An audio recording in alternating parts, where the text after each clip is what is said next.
having personal devices. My last 2 places of work were fine with it because first place was a school system, so we had a bunch of heavy firewalls in place, so the only people smart enough to get past those are smart enough to not do stupid shit and go to stupid sites. True. That's a The bold assumption. Sign.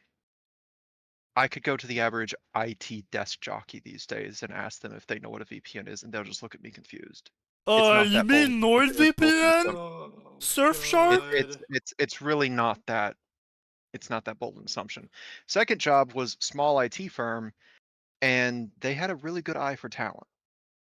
Sure. So they allowed it with the understanding, like, by the way, if you fuck this up, everyone loses the privilege. Like, okay, fair enough. To my knowledge, there were never any issues. At least while I was Submit there. And if my there were, free they didn't 2 tell hours us about it. of free overtime. Tasty overtime.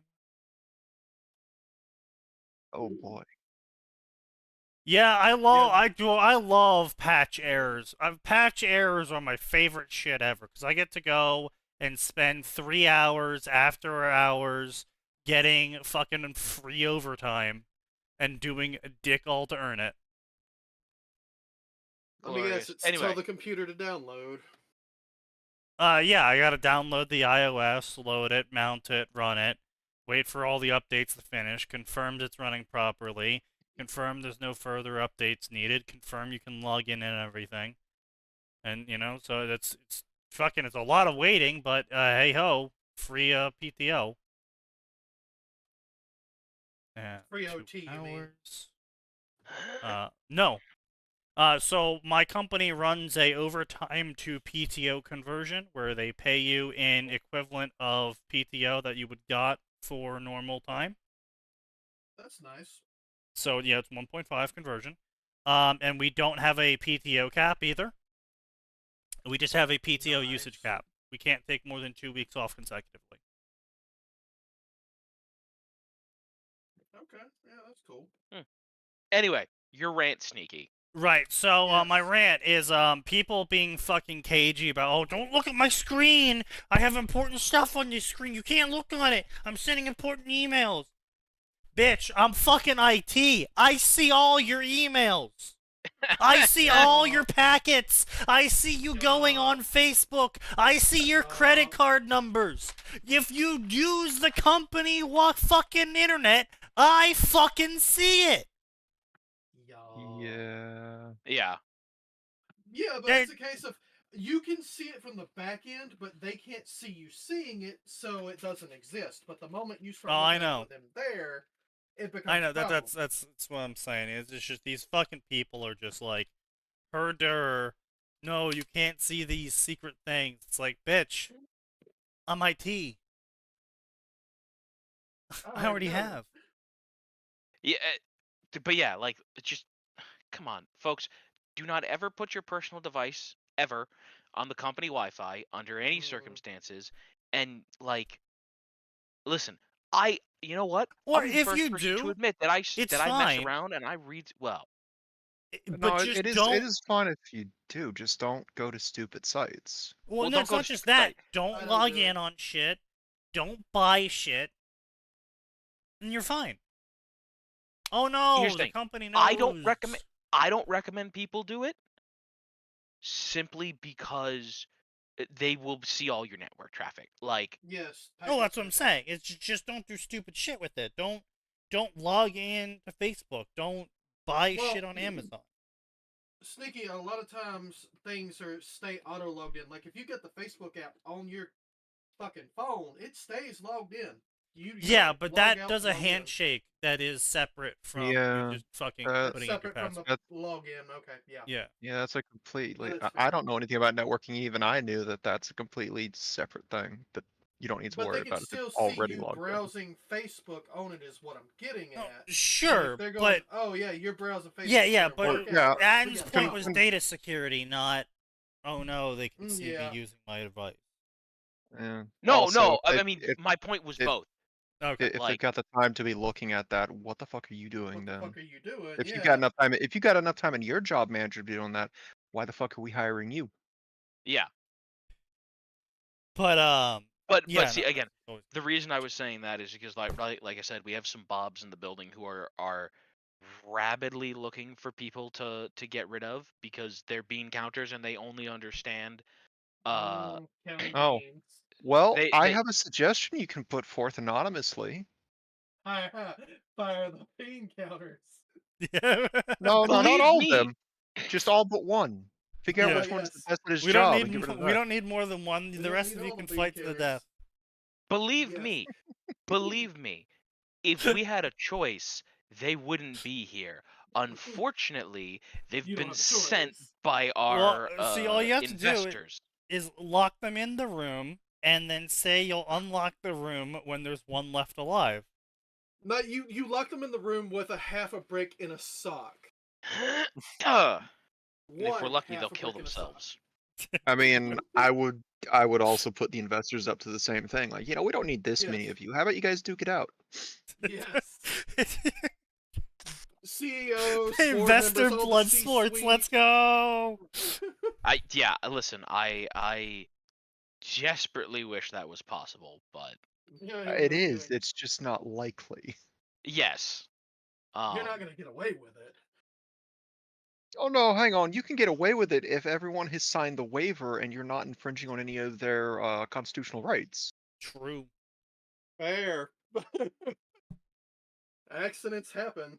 Now, I will say Okay, well that's completely separate. we made a agreement on Friday about sign L's. Sign did in fact drop a fat L today on his server. So everyone can Oh, feel boy. free to go mark that off. Yay, I have it. I too possess it. I sadly do not. So the L that Sign dropped was, in his opinion, you hold a speakerphone to your mouth like a stale piece of bread. No. Wait, Oh? Now tell them why. wait. No, I need you to repeat that. I don't quite understand. So you know how you turn a phone to speaker mode so you don't need to hold it to talk to someone? Also because you're a bad person, yes. Well, yeah, Yes. sure, but if you are, you're cooking or something, and you turn it Yes. to Or you're speaker mode and put it on the driving. counter.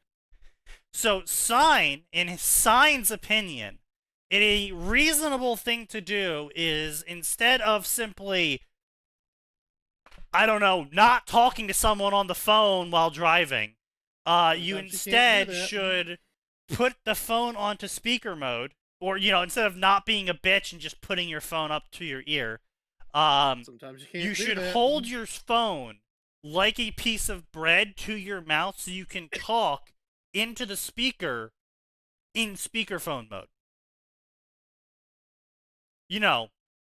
Like a fucking retard. Sir. Or an old person.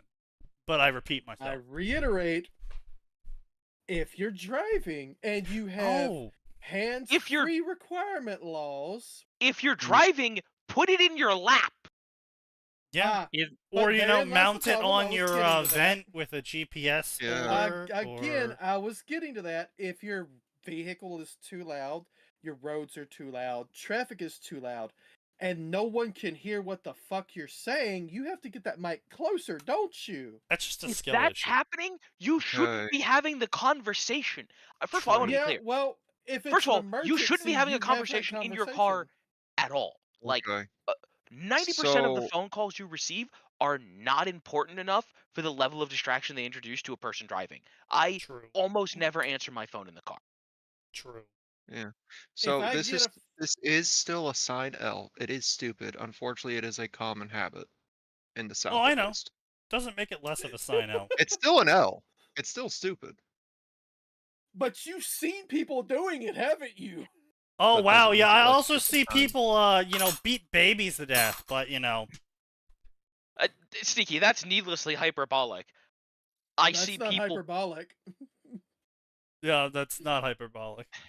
I very much hope that if you're in the vicinity, it was followed shortly thereafter by you curb stomping said person. Oh, well, no, I mean, I watched it online. Oh, Jesus Christ.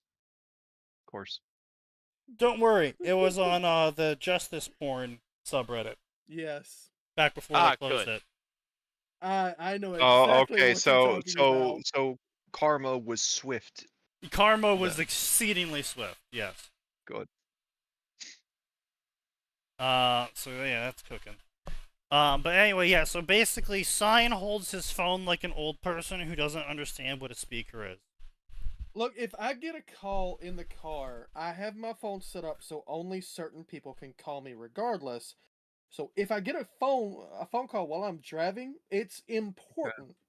Not It is Hey, never not important. hey, Sign, I got a question for you. Do you have What? $50 lying around just free every month?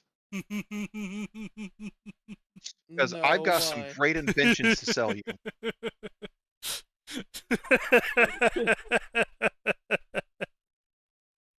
Like I said, Sign L. A headset, yes, I am aware. Not even a headset. If you don't want to Or have a the headset on Bluetooth. your ears, you can just get something around your neck that's literally just a quieter speaker. You're still an asshole if you use it in public, but in your car, who fucking cares? If you got $100 and some time, well, 120 because you need to get the tools for it. Probably get a Bluetooth-enabled radio. I've got So- a Bluetooth enabled radio, but for You- whatever reason the speaker doesn't the microphone doesn't pick up. Like I have no idea Then why. the wiring, the mic then just the doesn't work. wiring's fucked up somewhere, or not done Possibly. properly. So It's possible. anyway, the other thing that I wanted to talk about before we started, I all caps locked this at gray, because I had just finished the plot of Monster Hunter Wilds. Oh yeah, that. And the plot of Monster Hunter Wilds is literally the plot that I wrote for when Moth was talking about commissioning me to write Ruby. It's the sci-fi plot version. Mm-hmm. It's almost literally like no, what's the term? Pacing by pacing, theme by theme, or whatever the fuck. Like they solved it in a totally cringe way that everyone could have seen coming if they knew Monster Hunter. But spoiler alert, they hunt the monster. Obviously. No shit. Wait. No. What? We hunt the monster? Damn! I thought this was the game where we were gonna fuck the monster. Yeah, no. No Please comment, don't no summon comment, Cass. No comment, no comment. To be fair though, there is a lot of fucking art out there of that already. Yeah, I know. Yes, yeah, already got some. Joy. Yep.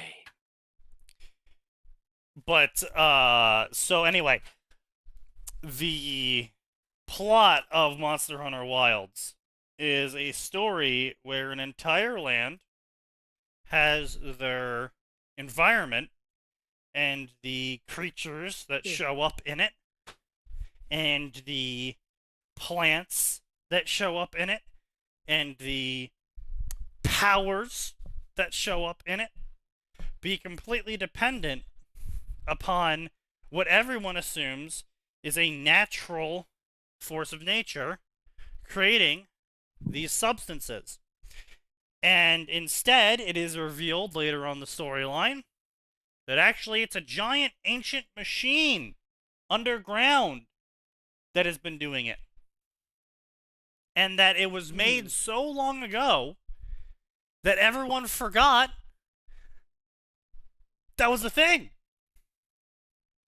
Okay, so typical okay. sci-fi, Yep. older sci-fi trope we haven't seen. Oh, a Very very much old so, sci-fi recently. trope. Yeah, I mean, that's where I pulled it from. It's honestly, unironically, one of my favorite. Unironically, oh, we just found a lost civilization. Oh, it's their fault we're fucked up like this. Oh. Yeah. Huh. And I mean, but if it's we like turn it off, controlling it the fucks us weather, it's causing lightning, thunder, fire, whatever. And these aren't negative things. Like, the controlling the weather that this machine does causes it effectively magically supplements the energy that the lands have available to pull on to allow plants to grow and animals to, procreate and feed. Yeah. And it like harnesses the lightning and shit like that, preventing it from blowing everything up effectively. effectively Ah. maintains a cycle of nature Yeah. constantly. And so So the it's terraforming equipment. yes, but less terraforming and more terrarium. It's mainly weather manipulation was one of the main functions. The main function of the equipment was to maintain a consistent weather state. Okay. And environment. And so eventually you learn about this, you confront the monster, and then you realize that you have to turn off the infinite energy device because a civilization killing monster is currently eating it. Oh no. And so, you have the moral dilemma of, do we turn the infinite energy device off? That will totally throw these entire lands into chaos and possibly kill everyone in the lands because, the climate is going to be deregulated. Or do we let the monster eat the infinite energy device?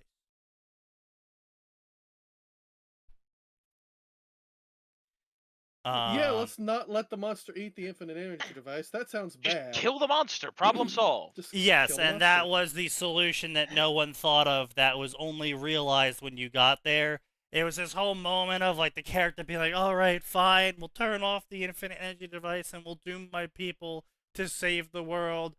And then, and then your character steps forward and is like, no, there's a third way. We can hunt hunt the monster. the monster. God. I think what they were trying to go for is that the cast perceived that monster to be too strong of a hunt or something than just simply killing it, or the Okay. consequence to being that bad. And And then we your just say, MC "Fuck is it, just leave like, all." nah, let's fucking Nah, ball. I'm gonna square up. Nah, That's That's what I weird. think. That's what I think they're trying. They tried with the writing. To be But, okay, here's the fair, it was not as strong as the final monster from World. Yeah, the World one was such a nightmare at times. That that thing thing was- fucking shot death beams of blog, so Blarg. yeah. No, that was. It was definitely an interesting fight. Could have been a bit stronger, I'd say. honestly, the Sure. wildest part of the whole fight was the fact that it was a less difficult fight than fighting the Goajrad Dazzle Danglio, the title card I- monster. Oh, I ain't that thing. there yet. Like, that was a harder fight Agreed. than the Zoajra not title card monster. I always struggled with the final boss because I kept trying to break everything, trying to get all the mats and shit because it was like not that hard to dodge. Oh, yeah, I mean, it's like, there's no real point in trying to break everything because it doesn't actually drop anything besides generic Guardian stuff because you don't actually hunt it more than once. Yeah, I didn't know that. I mean, it's I kind thought of it was, obvious, like, the but I same as understand Pearl. why you might not have realized that. But anyway, but yeah, the whole plot is quite literally the classic sci-fi trope of, do we uproot our entire culture and turn off this ancient machine and allow us to live naturally, or do we continue this and let the, things get worse, but our culture and way of life is preserved? There's a lot of toxic empathy in the narrative, I will say. It was a very frustrating amount of toxic empathy. They also took some really weird plot turns where just arbitrarily out of nowhere they're like, hey, look at this kid. Look at this kid's problems. You should care about this kid's problems. She's acting like a massive brat, but you should care about her.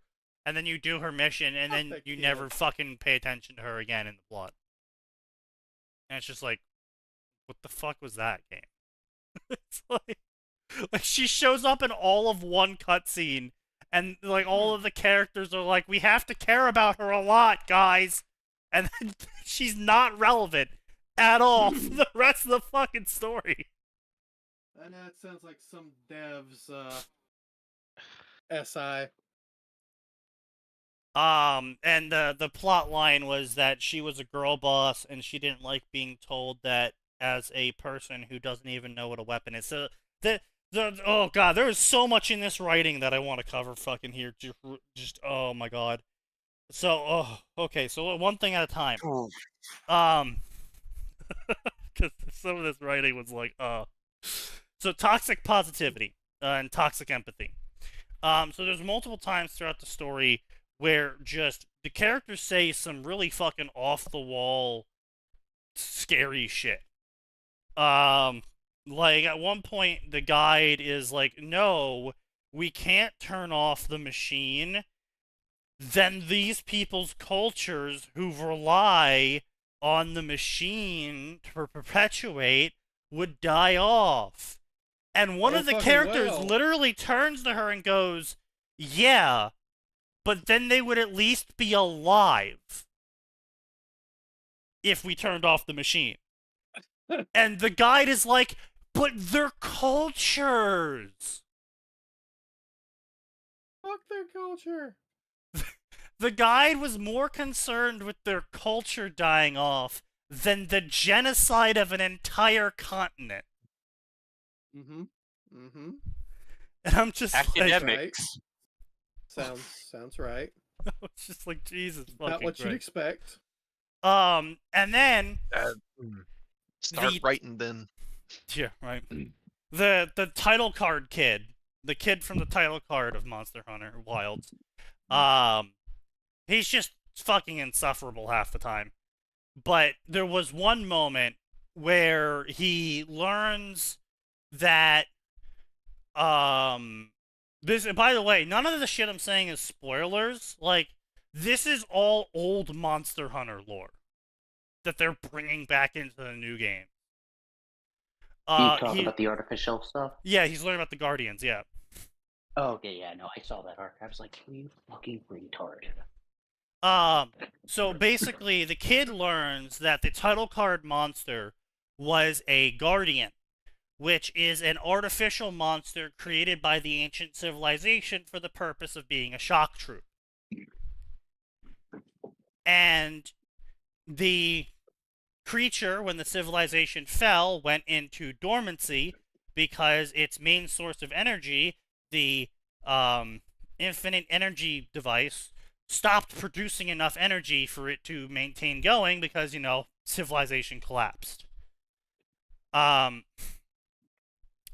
So it wakes up, causes the title card event that causes Wilds to happen in the first place. The kid learns about its history of being a disposable shock troop clone. It's Godzilla. Makes a fucking full U-turn going from, we should kill this creature for what it did to my people, to, oh, we can't hurt the creature anymore.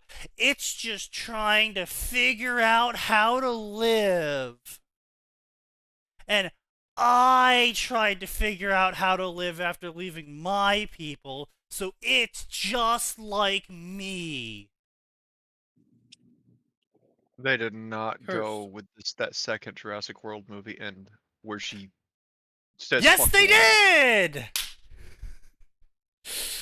Yup. But don't worry, it ended in the Monster Hunter way instead.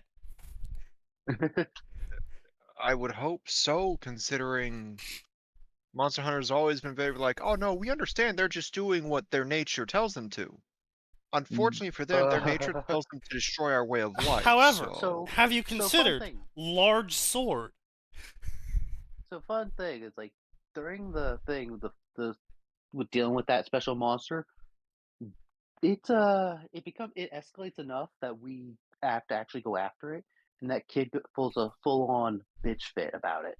Oh yeah, no. So we finally get to confront this creature, because it's so the whole thing about them being clones and guardians, whatever, is they don't have reproductive organs, so they don't have an urge to mate, and they don't have testosterone running through them. So technically speaking, they should be more docile besides the implanted commands that the ancient They empire also gave don't them. need to eat. And they don't need to eat because they, again, absorb from the infinite energy machine. However, they're still living creatures. Which means that when they see other creatures eating, they try to copy it. Mm-hmm. And eating does supplement their limited ability to absorb energy from the infinite energy source. So they keep doing it. So the problem then becomes is that if you're an apex predator and nothing can ever fucking stop you, and there's nothing that could possibly harm you, and you just found this new thing that tastes really good, and there's a lot of it around, and there's no consequences for you eating it, Why stop? why stop? Effectively. So, you finally stumble upon this creature, and it's revealed to have gone on a madness spree, which is actually a thing that predators sometimes go on. This is actually a thing we have to keep an eye out for in real life, because sometimes various predator species will just start killing for sport, and then they have to be put down before they extinct the local ecology. Yeah. And that's what we stumble upon. We stumble upon a literal mountain of rotting corpses that this creature has killed and collected. And the hunter and the guide are like, oh shit, well, we gotta put it down. You know, it's showing signs of predator madness. And the kid's like, no, you can't! It finally made choices in its life like I made choices in my life, finally! Child, it is making terrible choices. Child, those choices are about to get us killed. Child, it's about to choose to eat you.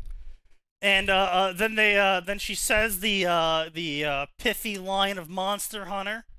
It's time to hunt monsters. That John Monster Hunter. John Monster. You know what? Should have named my character John Monster Hunter. You didn't? I did not know. I typically go with roleplay names for my characters. Sneaky L. Is there enough characters to pick that name? I think so. Yeah, probably. I've never.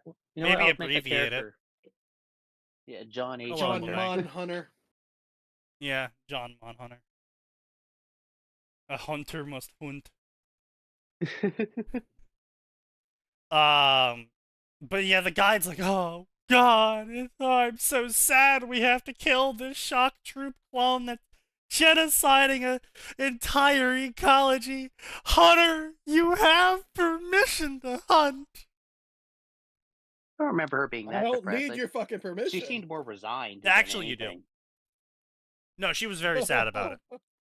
I think, yeah, fair. Part of the whole guild of hunters thing is that literally you need a third party, aka the guides, to authorize your hunts.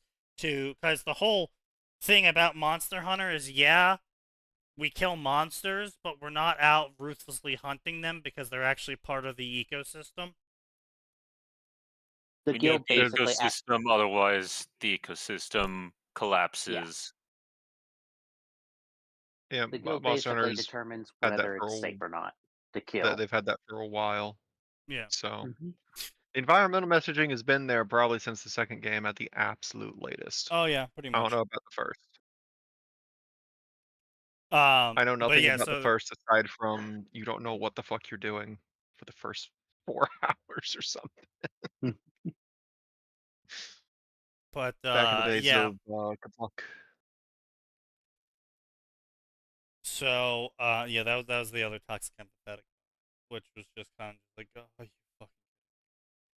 Also, there was a moment where the kid was like, I don't know if I want to sacrifice this pendant to save an entire civilization of people. Shut up, child. Really? And the pendant be in fair- question was... So to put this into perspective, his father, a tribal, who is the descendants of the researchers of the fallen ancient empire, but they reverted back to tribalism. The father had the sacred duty of pendant holder. The pendant is a key to the nuclear disarmament. Oh. And in case of the reactor ever going critical, he was to place the sacred pendant in the receptacle to turn it off. Yep. And so okay. it's a very important role passed down through generations. So his dad dies and gives the pendant to his son, who is to inherit the mantle of sacred pendant holder, who will hold the pendant in case of nuclear meltdown. Son, hold the magic rock. And the son, when the nuclear meltdown is occurring, is like, if I use the sacred pendant to turn off the nuclear meltdown, then I won't have the only memento of my father anymore. That's not how keys work, moron. To be fair, he was. It is. It's a one-use key. To be fair to the in like that at least situation, at least to me, he was not informed of the importance of that necklace. He just thought it was a memento from his father. He wasn't raised or trained about that. No. The scene where he says that, quite literally, is where he is informed of what the necklace does. They inform him that his necklace is the off key for the nuclear reactor. And he goes, but I don't want to give this up. It's my only memento of my father. Kid, you ain't got a choice. And it's like, bro, are you fucking serious? You are really going to get everyone killed because you turned a key into a fucking relic device that you're now holding sentimental value for? Mm-hmm.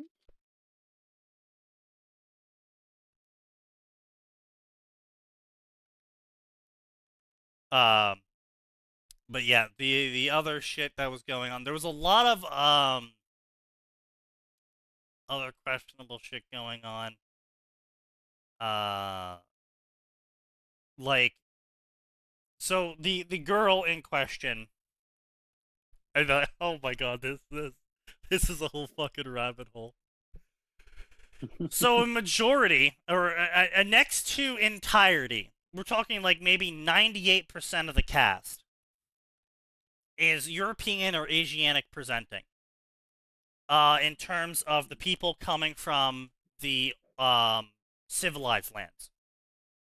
And they're going to the forbidden lands. And what they find is a bunch of brown people of various African to Indian to Native American phenotypes. And these brown people don't even know what violence is. Oh, shit. They have no idea what weapons are. They've never seen or comprehended a weapon in their life. Oh my god. Then how are they getting their food? They eat plants. They harvest from nature's bounty. They are gatherers and they Okay. have livestock. That's How- it. All right, how do they slaughter their livestock? I guess they wait till one dies or something. I don't know, man. All right, then how do they build their homes? They have to have. They They have carve them. tools. Yeah, They have don't tools. have weapons. They're not weapons, though. They're they don't have merely Monster tools. Hunter weapons. Literally, Like, they don't have- okay. They don't have spears. They don't have spears. Taka? They have tools. or whatever the hell the major guard of the first village that you meet has a simple spear. Yeah, That he's is the the only one with the closest- spear. Yeah. That is the That only sounds like a thing. fucking weapon to me. Yes, Yeah, but when you compare it to the megafauna, it is. I'm going it's to nothing. pelt you with It's a an arrow. pebble. Yeah, it's a single arrow. But like that's the thing, Yeah. right? Is it makes no sense that this civilization has been there since the empire fell, and no one ever thought, man, these giant toads are really dangerous. I should invent a bigger spear to attack the giant toads. Because you know what we did? We invented the spear. And then we were like, damn, boars are tough. We're going to invent a bigger spear, and we're going to call it a boar spear. Damn, bears are tough. We're going to invent a bigger spear and call it the bear spear. Hey, now come on, Sneaky. Don't forget, we also invented arrows so that we Yeah. didn't have to go near them. Well, I that's want to true, launch but I this mean, arrows spear aren't going to a be too long effective distance. against something that has literal rocks for armor, so, you know, it's kind of like... I kind of get why arrows wouldn't be a major, like, invention. Well, it's Yeah, like, the but arrows luckily in we Monster have Hunter are bowguns. quite literally, like, firing your body weight in iron. They're the Dark Souls great bow. Yeah, so it's like, I can sort of understand why arrows might not have been a big, you know, ranged weapons. Like, I understand why you would want ranged weapons, but I can understand why ranged weapons wasn't really a major advancement. Yeah. But, oh, damn, my knife can't cut their hide. I should make a bigger knife. I will call it a bigger knife in German. Bigger knife in German. Shut the fuck up. Bigger knife and stabber. No, it's literally the weapon that Ichigo uses in Bleach. Its name translates to English as bigger knife from German.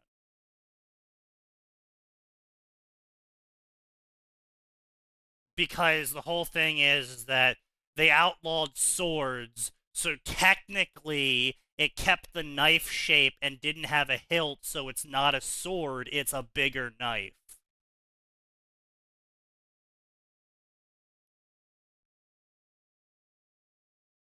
Humans. Anyway, yeah, all these brown people have never seen or even comprehended the idea of violence or weapons before, apparently. Because it's like one thing. It's one thing if, you know, someone rolls up and you're like, damn, that's a fucking huge hammer. Damn, that's a huge fucking sword. That's a weird looking weapon. What does that do? That's one thing. You know what the dialogue was in English? What are those things on their back? I've never seen something like that before. Yeah. That sounds like somebody took some liberties. Well, I mean, So- either way, whether it was the English translations, whether they were the translators doing the racism, or whether that was the original translations literally translated to English, and it was Capcom doing the racism, someone was doing the racism. I was playing with Japanese vocals. It is the same thing, so it's on the Okay. Japanese. Yeah, yeah, it will. Fair. It's absolutely insane. It's absolutely crazy. Like, oh god, it's crazy. And then you get to the Forge Village. This is a village of smiths. The entire village is smiths. Why are they all smiths? By the way, they're brown. All of the villagers are smiths, and for some reason, some of them are Jamaican. And they're all smiths because they're living on a giant ancient forge that is powered by oil.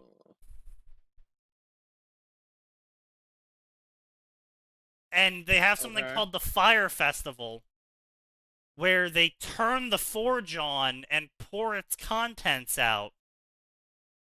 And then they harvest it. And they haven't heard of weapons either. But they'll pull out these giant hammers to hammer chunks of metal out of the mold they poured it into. But they don't know how to fight monsters either. They've never even heard of. You can't use that giant No, hammer to hit can't a do that. monster. No. Oh no, never No. Never considered that. No. That sounds like they should have all died off. Yeah. Like, by the no, way, literally, one of the the giant monsters should quests, have eaten one of you the all. main quests for that whole thing is the village gets invaded by monsters, like easily, like they just walked over the cliff. Ugh. Yeah. And what did the villagers do? Run away? Yeah. I mean, obviously, but I mean, it's just like if it was that easy for monsters who invade at any time, how has this village that has no Not comprehension of weapons not been wiped out in 10,000 years? They've ran away every time and then come back when the monsters left. I guess, yeah.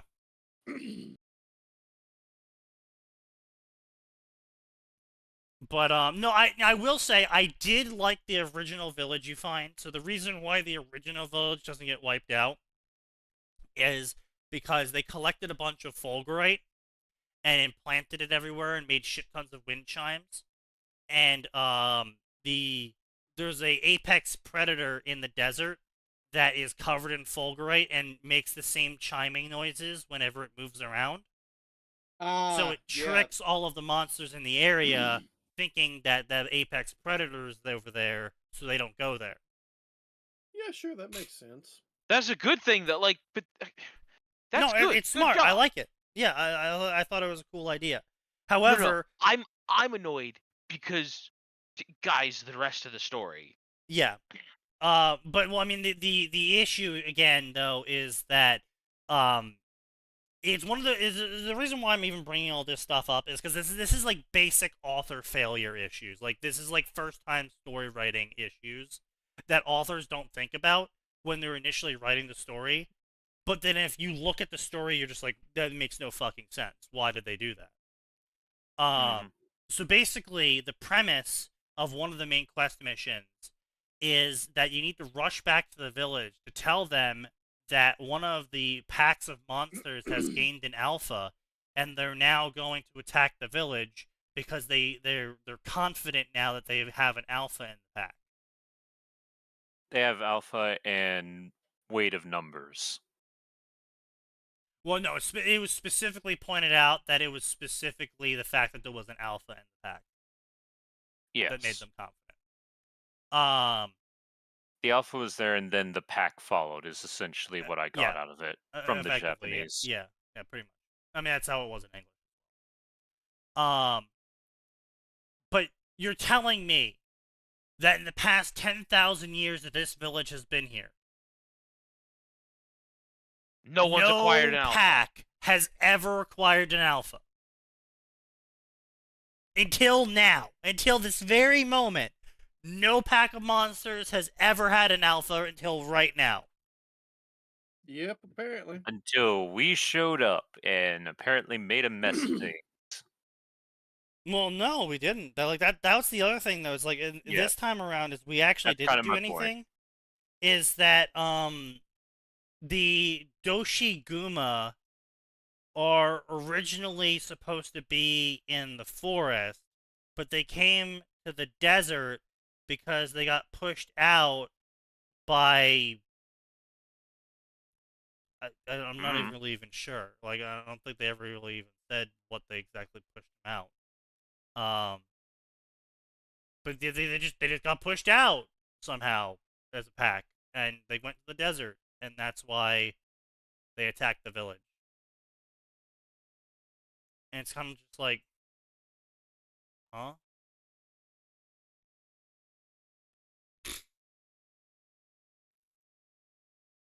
Monster Hunter Wild fan. Yeah.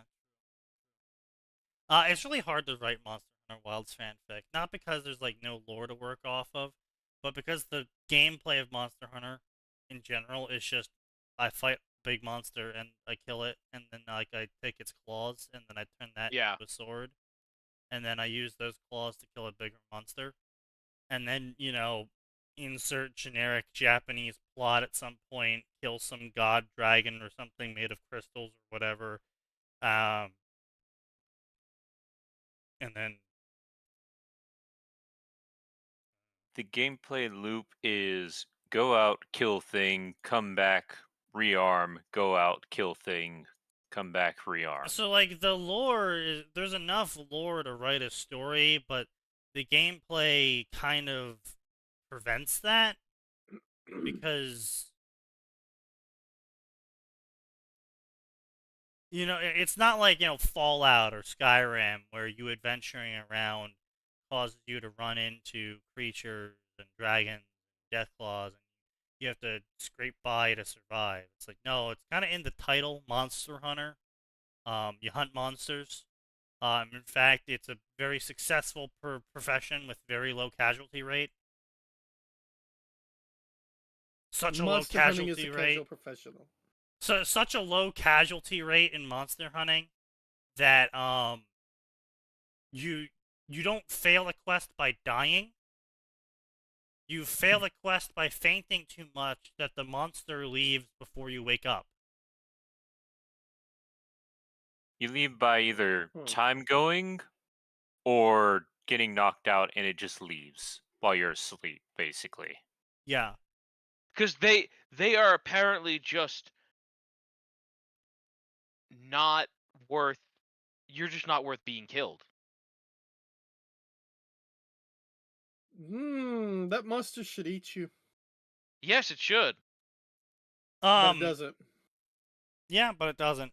Typically that's kind of blamed on the fact that lore-wise, there is a cabal of cat medics that follow you around to scoop you up and run away with your body. Oh, And right. they are Yeah, I quick. remember the cat medics. They are quick as hell. Yeah. So that's the canonical reason why you go from fainting to being fine.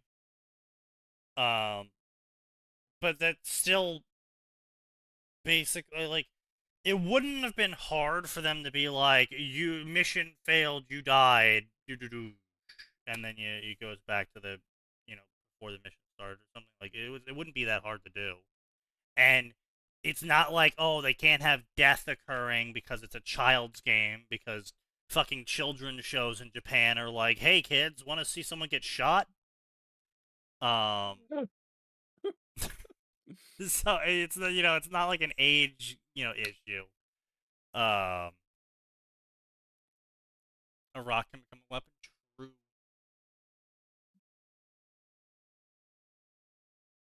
But yeah, so it's just this really weird shit. It's kind of like a really weird theming going on. Oh, by the way, the head smith of the village, he's Asian. His daughter's white. What do the devs mean by this? But she's the girl boss that storms away in that one single cutscene that you're told to care about her in. Because she wants to go girl boss, girl boss, girl boss. And everyone's concerned for her safety because, you know, they don't know what a weapon is and there's giant fucking monsters around that are really aggravated right now. And so you shouldn't go outside the village because it's really dangerous. And she's like, no, I will go outside and I'll get the oil you're all too scared to get. And so then your mission, of course, becomes go save the girl because she went out and got the oil and then got attacked by a giant monster and nearly killed. And I'm guessing she doesn't thank you or admit she was wrong. No, she shouts that she has to get this oil back to the village. And, then she goes and brings the oil back to the village, and they do the whole fire festival, and then the fire festival doesn't work, and then she just collapses into a puddle of tears. About how it wasn't supposed to be this way, and how it should have worked, and how she tried so hard and no one else would. Only she cares about the fire festival. And then you get attacked by gorillas that are on fire. Gorillas that are on fire. Yeah. And then after the gorillas are on fire, you get attacked by a giant slimy octopus made of oil.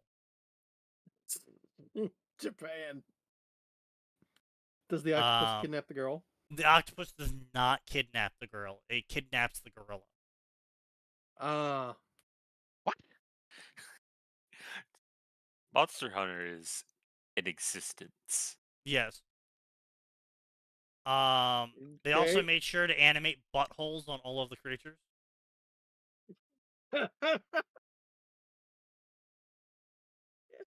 Don't know why they needed that, but it's there. Japan. I guess they were inspired by Red Dead Redemption 2. I guess so. Let's see other things. Oh, the elves are called Wyverians, and they're fucking huge. They're like 9 feet tall. It's crazy. You know what? Yeah. I support They get bigger. fantasy elves being fantastical. Sneaky in Monster Hunter 4, there was a giant Wyverian that ran the high rank or G rank hunters thing. He was Cool. fuck tall. Yeah, You I know was what? just I'd like, break out the climbing gear for that. of course you would. But yeah, Don't I was need the just like, climbing damn, gear. they're fucking tall. Jesus Christ.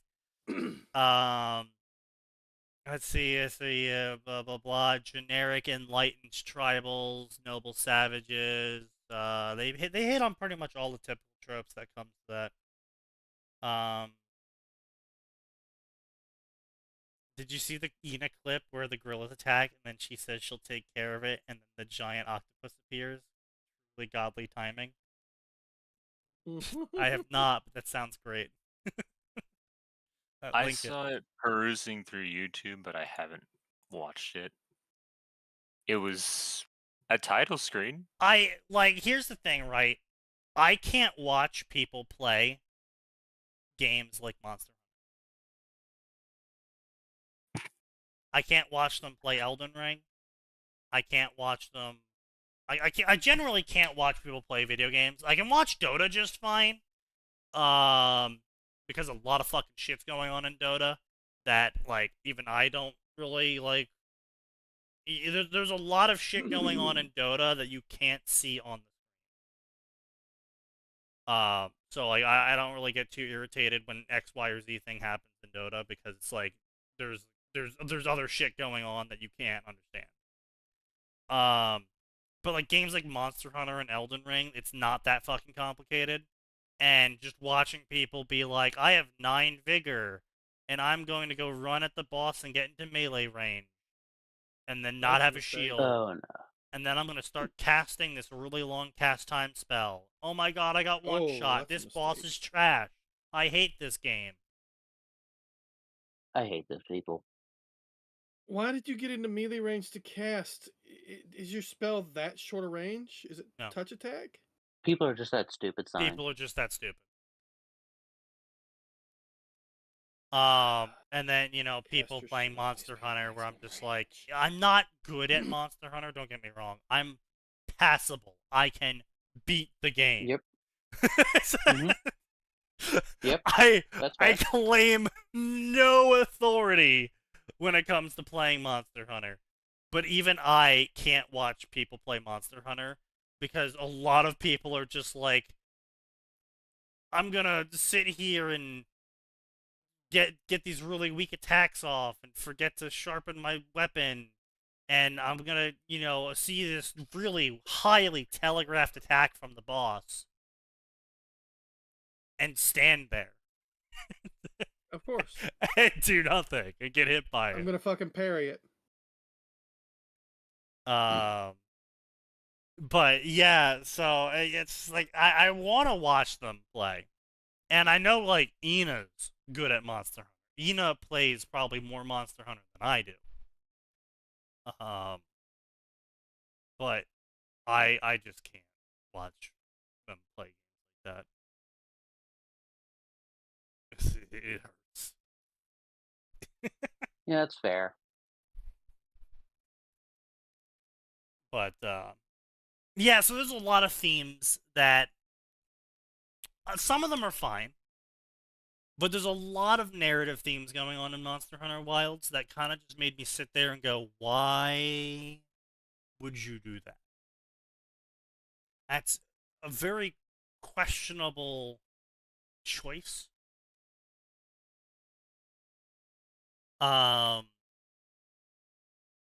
Also, they literally have the autism guy, the white European straight male autism, who fixes the tribal savages' machinery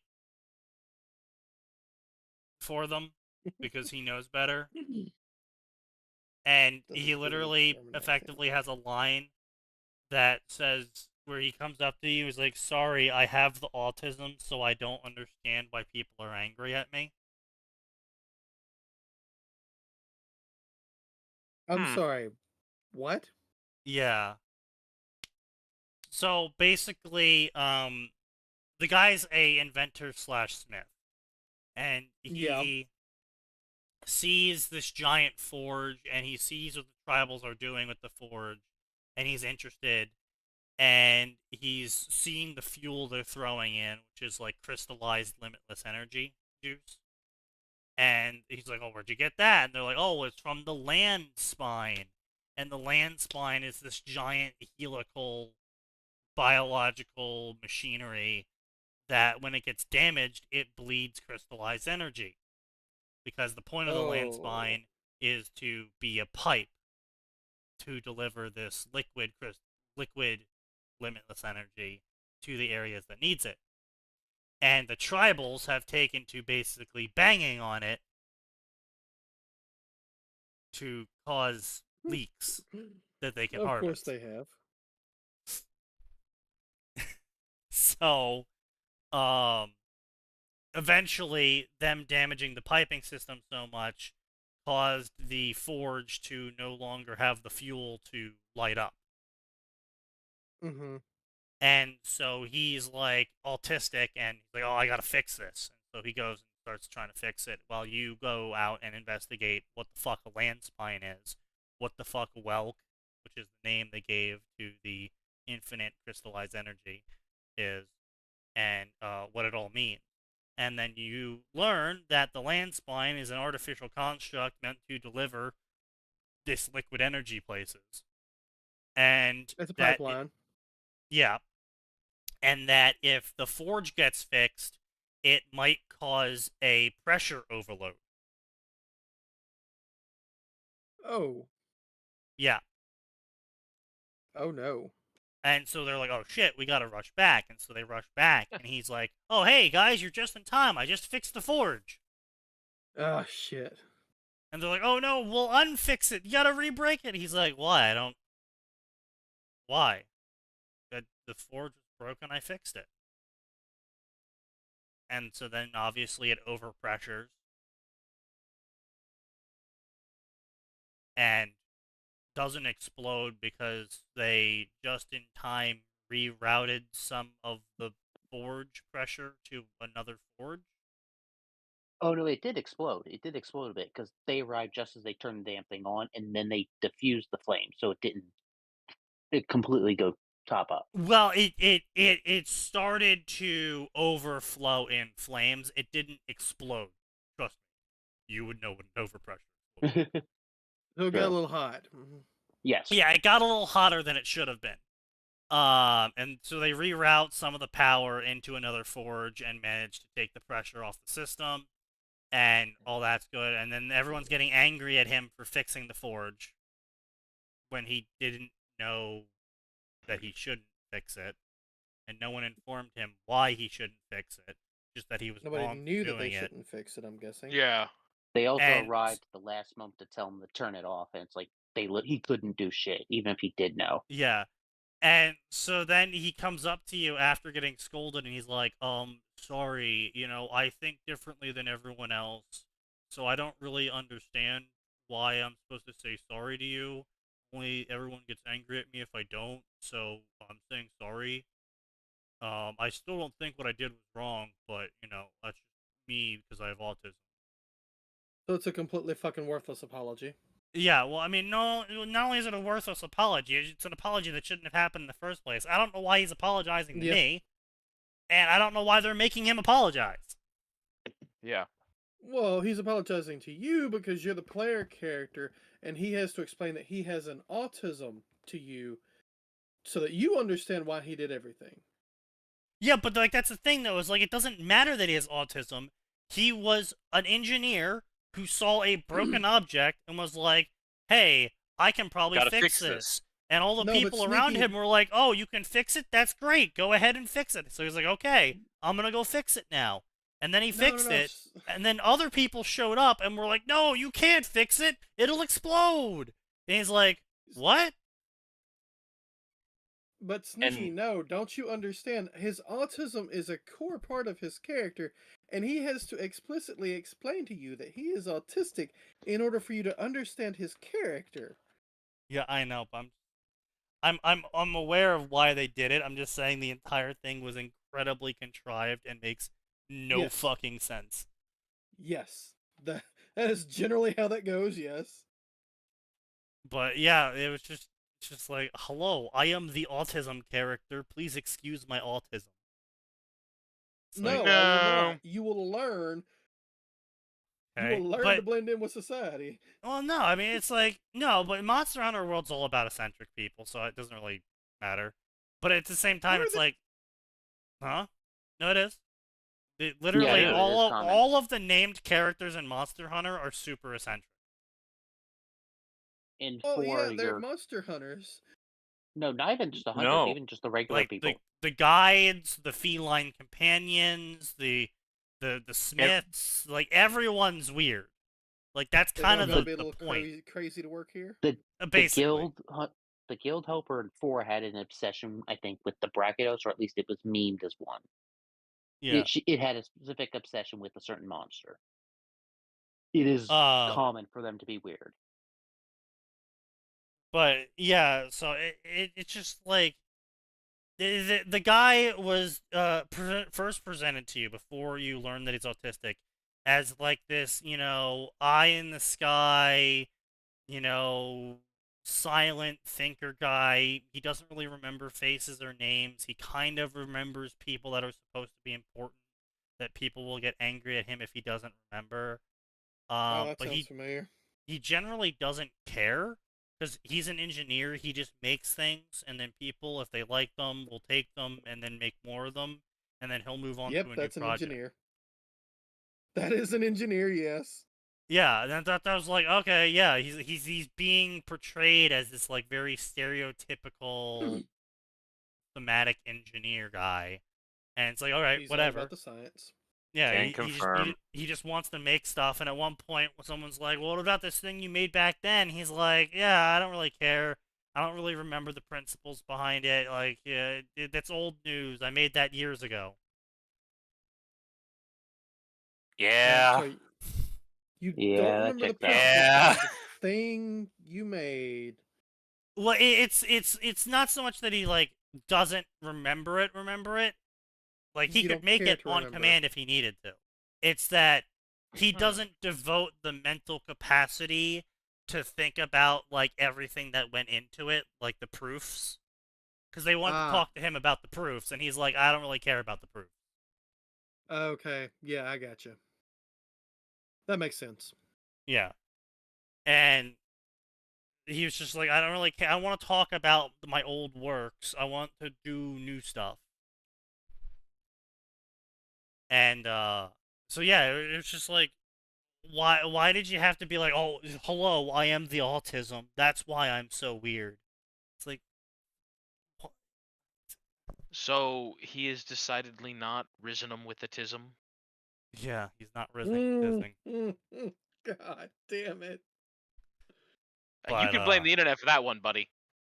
Yeah, so there, like I said, there's a lot of mistakes made in the narrative and the dialogue of the Monster Hunter Wilds that doesn't exactly make it a bad story, but just kind of does like make you just sit there and be like, why? Mm-hmm. And so,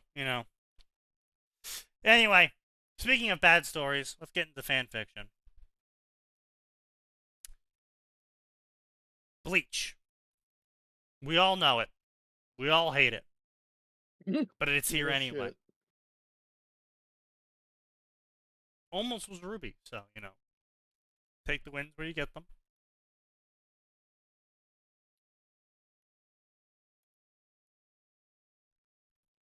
The first story of the night is Bleach. I love making friends. Rated mature.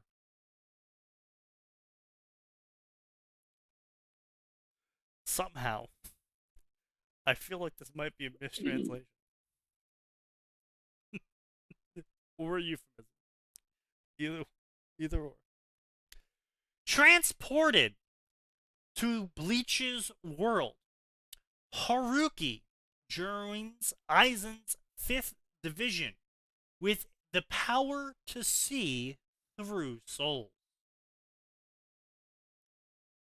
I don't know what the fuck that means. By building up goodwill, he unlocks new abilities. What? Gamer shit. And he proceeds to target key figures like Aizen. With ascendance to godhood in sight, Haruki knows he must befriend Aizen. This is a translated novel. 53 chapters, 1,000 words long. Updated over the course of the past 60 days. No, not 60 days, 30 days. 40 days. So, obviously, the update speed is contingent completely on the person posting it and should not be taken in context. But the fact they've basically been on the front page for the past 40 days and they've only amassed a total of 38 favorites should tell you something about the quality of the story. It sounds like it's machine translated garbage. I mean, it might be. The machine translation does get pretty far these days. Let's see, but chapter 15, 25, and 26 are inaccessible, and it's frustratingly hard to inform the writer as they've disabled PM.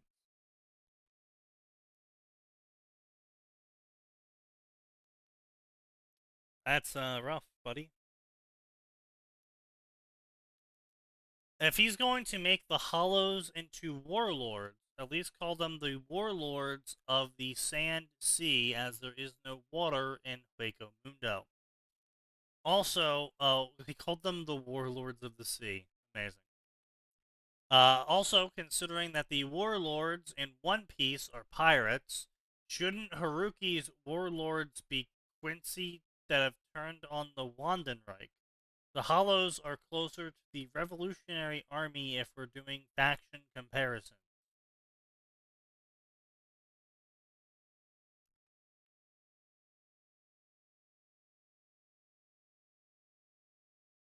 Pirates weren't either.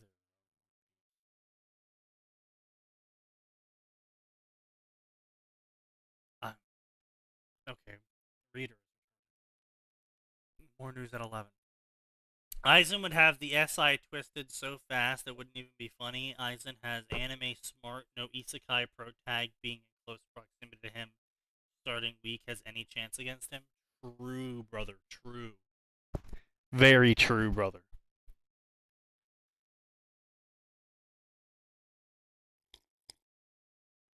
Unfortunately, every other chapter after a point goes to a page of chapter not found. That's Fanfiction's issue, I think, probably. Bot message. This story reminds me of Konoha's Kanpu, with the way they both gain in power by making connections. So probably written by the same guy and or inspired by the same story. It's probably a Korean work, wouldn't it? Probably either Korean or probably Korean connections. Yeah, probably Korean. Either Korean or Chinese. Feels like Korean though. Bot. Okay, so basically he has only like 2 actual legitimate reviews. Let's see the quality on this masterpiece here. Senior Haruki. Okay, yeah, so I was right about it being either Chinese or Korean. But I think it's going to be Chinese, because if it was Korean, it's usually like Big Brother, not Senior.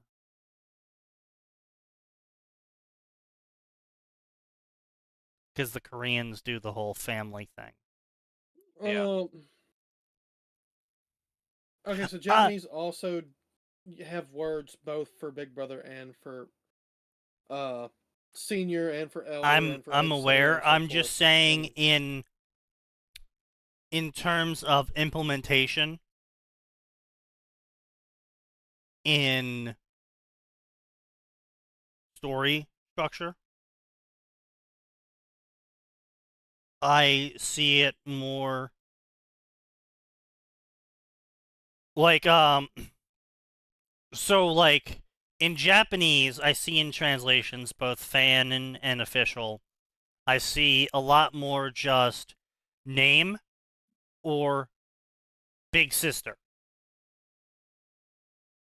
In Korean, it's more Big Brother name. And in Chinese, I see in both fan and official translation, it's more senior brother, senior sister, blank name. So while Japanese technically has the same cultural blah blah blah, literally, I don't see it in written work.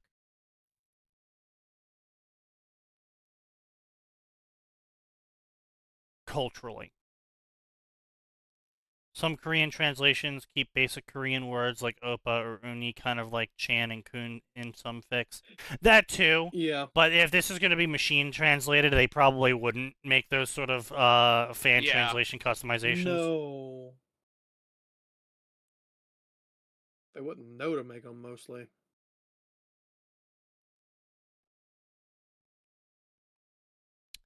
Senior Haruki, what are you spacing out for? Suddenly, a voice called out.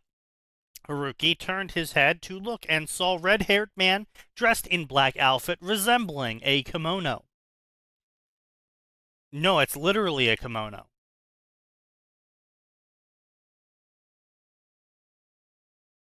With a sword strapped to his waist. A sword! Haruki's pupils dilated. It wasn't just this red-haired man who carried a sword. Almost everyone around him had one. No, every single person had a sword from their waist. This, have I time traveled? Time traveled to ancient Japan? How could there be such strange outfits with everyone carrying a sword? Well, you've clearly not been to America's Renaissance fairs. Yeah.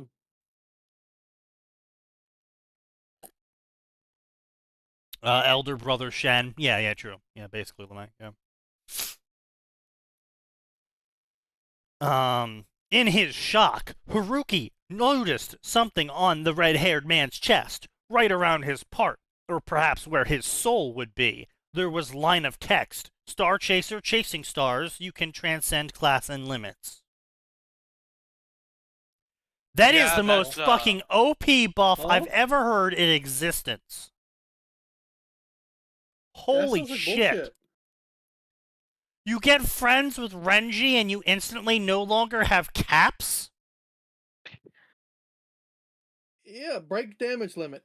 Break level. Fucking Jesus Christ, that's an escalation. You know, normally shit like this is like, oh, befriend this person and you get bonus damage small with swords. Yeah. No, this is just straight off the bat fucking turn off leveling. Well, no, it doesn't turn off leveling. It sounds like it turn off level turns cap. Off the level cap, which it doesn't increase your level to level 100 when you were stuck at 99, but gives you the potential to get there. What is this? For a moment, an overwhelming amount of information and memories surged into Haruki's mind. It was the only thing that he understood what happened. Had he actually time traveled? Traveled into World of Bleach? Arriving in Soul Society? Becoming Shinigami? 40 years before main plot began? At this point, Rukia Kuchiki and Renji Abaraji haven't even graduated yet. That's right. Renji Abarama Hubihama? Yes, indeed. That's right. His current identity was Haruki Murakami, an ordinary Shinigami of Squad 5, and red-haired man was none other than Renji Abaraji, the future lieutenant of Squad 6. Renji was currently 5th year at Shino Academy, with 1 year left until graduation. Since he was top student and caught attention of Captain Sosuke Aizen of Squad 5, he was already destined to join Koti 13 as Shinigami, even before graduation. As a result, the Academy would occasionally send students like him to squads for internships when there was manpower shortage. For example, right now, Renji was patrolling the Soul Society alongside Haruki.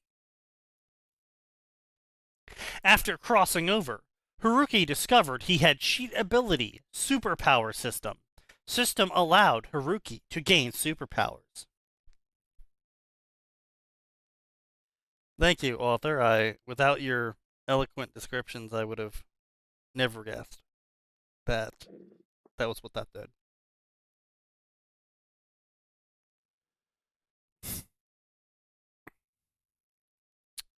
So far, I will say it does read more like a Korean work, but I'm kind of really on the fence about it. Either way, I mean, it's kind of just... I feel it came out too strong with Star Chaser as the first thing introduced in the story. Oh, yeah. Especially with Renji and him already being friends. I kind of feel like that's a little, abrupt. This is why I'm glad I know nothing about Bleach. Why? You're acting like this is different in other sections? Yeah. I think they just mean that they're like, yeah, I don't know anything about Bleach, so I can't be offended Harmed by this. Oh, true, yeah, fair. Almost as strong as a persona gain, where being friends with people means you can summon Satan. True. Yes, that is how Persona works. Very true.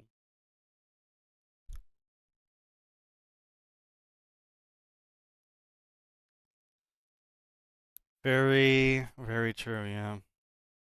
That's indeed how Persona works. Which I always laugh when people try to make Persona crossovers, because the power ceiling on Persona is like, oh yes, this person is as strong as an average guy. This guy is as strong as God. They go to class together.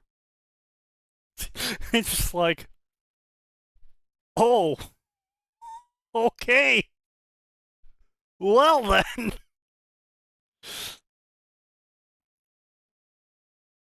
Superpower system that gains superpowers, and yes, this floor is made of floor.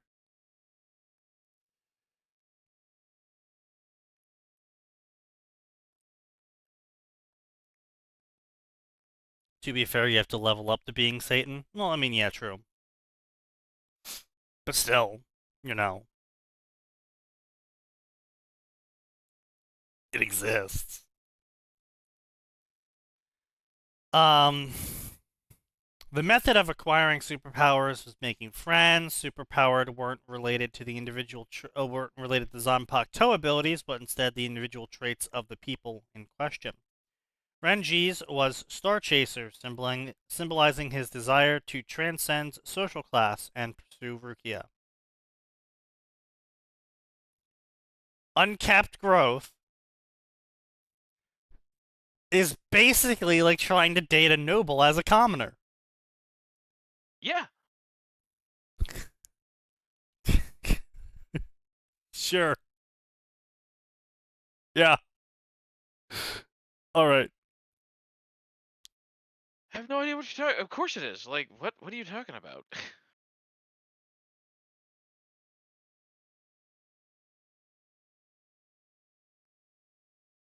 What the fuck? I'm proud to be a small part of my power. My friends are my power, and this gun we found along the way. I'm sorry, what was that? What was that last one? Don't worry about it. Where did that meme originate anyway? Because, like, the first time I ever saw it was, like, back in 2000 in, like, a Newgrounds animation of Kingdom Hearts. Where Sora was like, we're gonna defeat you, Xenoheart, with my friends!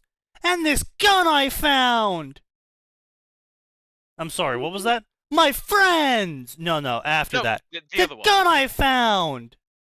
Where did you find a gun? This guy named Sora Bang! gave it to Who me? loaded that? Ow! That was the entire skit.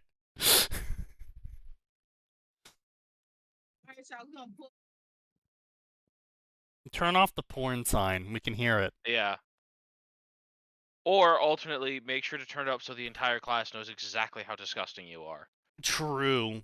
No, brother. I clicked a video about the chlorine in my server. Oh. There's chlorine in your server? You should fix that. Chlorine It's gas. it's in the Gary chat.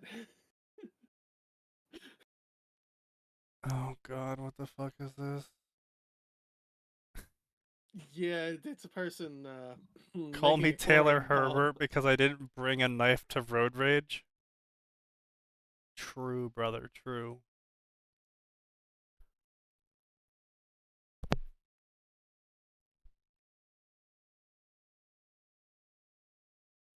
I think I found the source, or at least it's one of the first results I found searching the power of friendship in this gun I found. The source pros linked it doesn't do anything. Or it's No, dead. bro, that's 9 years ago, bro. That's 9 Oh. years ago. There is, yeah. Also, ProZD is a fucking hack, and there's no way he came up with that on his own. So No, he linked it to something. Okay, no, it's not. Why the fuck is that the first thing I searched? I literally searched power of friendship in this gun I found. You know, the link he provided link, but the link is dead. Where the fuck too? I'm now wondering where the hell that thing came from.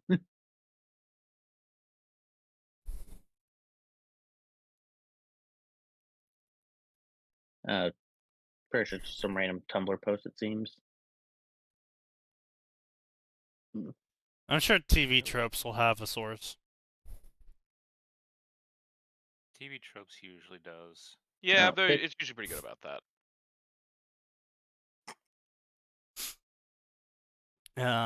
Power of friendship in this gun I found. Why does it have fanfic? Oh, That's no, what that's I guess just somebody made a opened it. fanfic. No, sign. That's a fanfic. The fanfic's name is The Power of Friendship and This Gun I Found. Sign L. Massive sign L.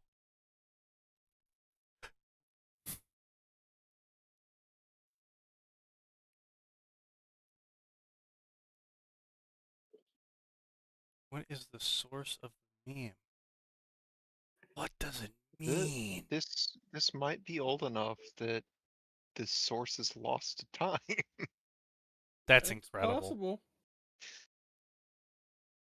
Because I'm pretty sure, like, we were cracking jokes like that in the Train to Miami days between 2011 and 2013. Yeah, I was gonna say that's an old one, so Well, I mean, like I said, I saw that joke back in Newgrounds days in like 2001.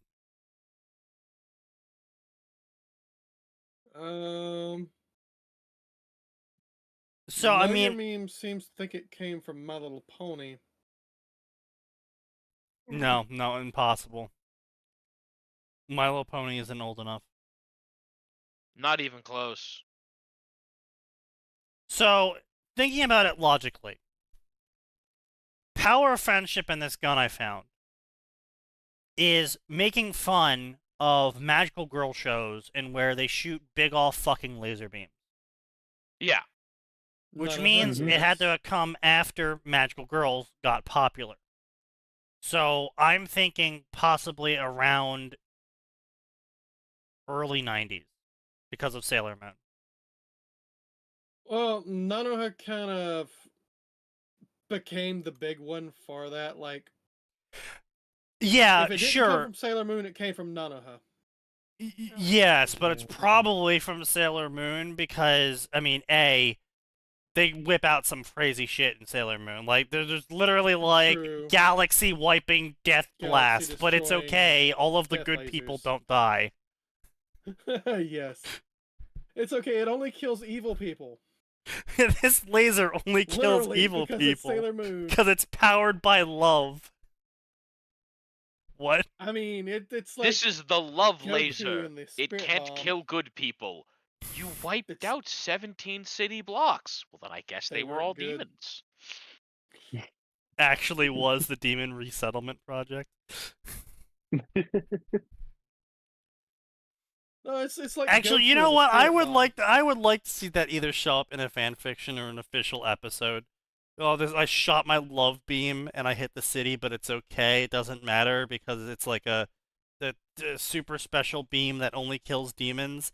And then it turns out that like the city starts reporting that there's like 100,000 dead after the incident, and then it spawns this whole investigation, and then it turns out that actually the entire section of the city they were was demons. all demons. And it was part of some Strangely, demonic resettlement project. Oh, Strangely, there were some normal families left alive, so we had to investigate what it was that decided which families lived and which ones died. As it turns out, the one that died were all demons. Meanwhile, Chris embodies both magical girl and gun-toting badass. Who? Who's Chris? probably Chris Yukine from Symphogear, if I had to guess. Oh, yeah, makes sense. Yeah, that makes sense. She's the doctor Who girl. watches fucking Symphogear? Alright, I can Mad Men. disconnect you now if you'd like, because most of this, several members of this server have watched and enjoyed it.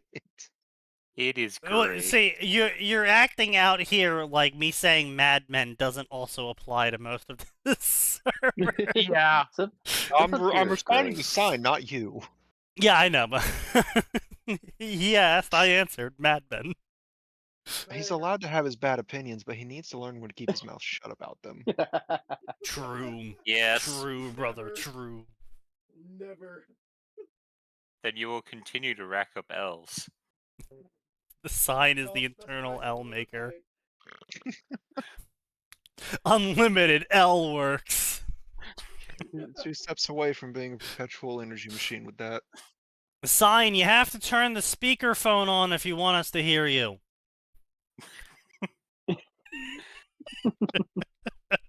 Old man. That's your dry bread. It's your Old bread man rasher, stepped not your away. speakerphone. We could I have a tell. feeling it was probably a throwaway comment on 4chan or an anime forum that propagated it without a source with how old power, friendship, and this gun I found feels. Oh, like I said, like we're Probably. talking like 2000s, early 2000s Newgrounds. So it's there's a lot of stuff. absolutely some archaic post that originally created it. Like, it is probably old enough that it could be an old thread that was deleted when clearing server space.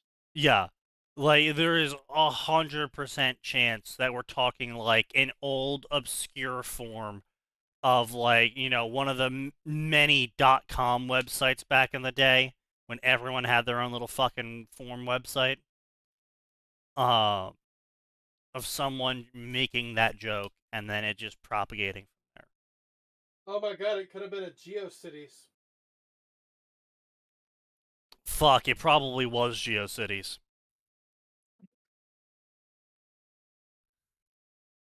No, don't make him feel better. Netscape. Oh yeah, Netscape. That's a thing. Oh, I like this meme that Jin just posted. Yep. We need to save that. Sign moment. Fuck you. We- You're having a this, he- sign like- moment. Can I pin this? Fuck you. Yeah, go ahead, pin it, yeah. Great. Hit it. It's not an That's L sticking take, around. it's a sign moment. Fuck you. That is not on the agenda today, sir. I've been pinged. Why have I been pinged?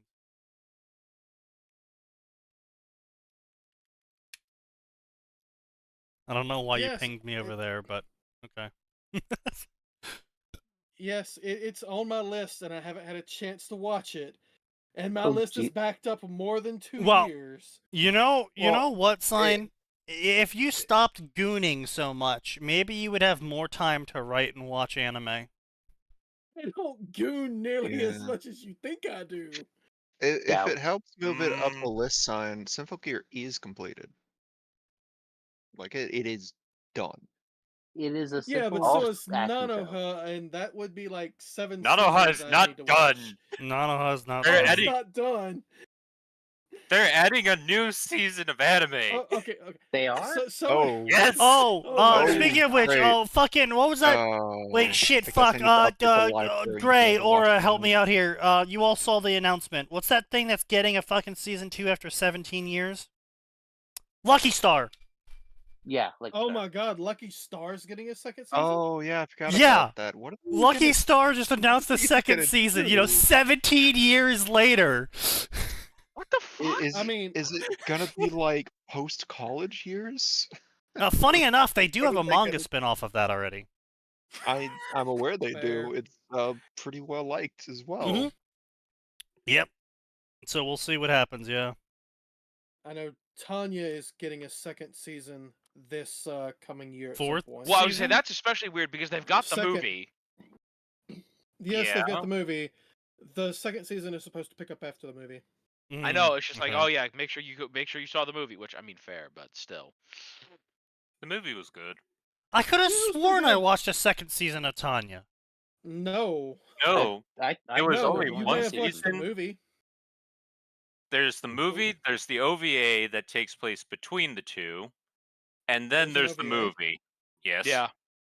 I didn't know there was an OVA. Well, now you know. Wait, was takes the place in- OVA Put it on the Operation Dessert? Yes.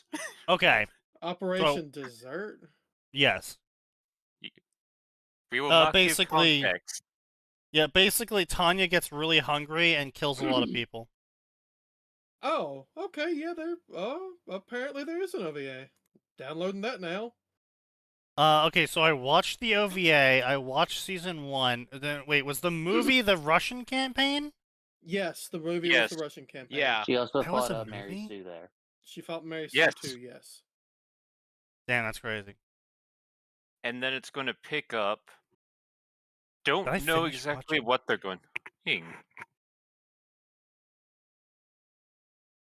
I feel like, no, that's right. I watched it with fucking you guys. Mm-hmm. Yeah. That was Like, great. Yeah, I missed that. Of course I you think I- did. Fuck Christ. That was before you joined the SDM, wasn't it? No, I y'all think did it that was. like back in December. No, Tanya, no. The I had Tanya. to watch something. I with have Tanya no. back in They December. do weekly stuff. It's I haven't watched Occasionally. Tanya. The last Talking one. like October. There's. What was it? Announcements. Anyway, New Year. So anyway, yeah. So this guy gets abilities rising from stray dog to capable of nobility. If Renji's favorability towards Haruki reached 60, Haruki could use this ability once. Wait, what? If the favorability reached 80, he could use it without restriction. 60 meant friendship, 80 was close bond. At 100, their friendship would transcend all limits.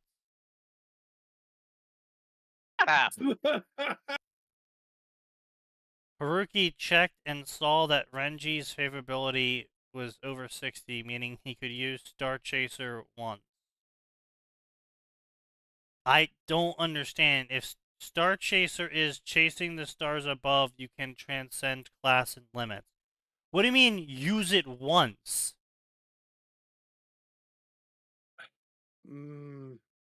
525, Wait, maybe it's a 24, temporary Sneaky. power up.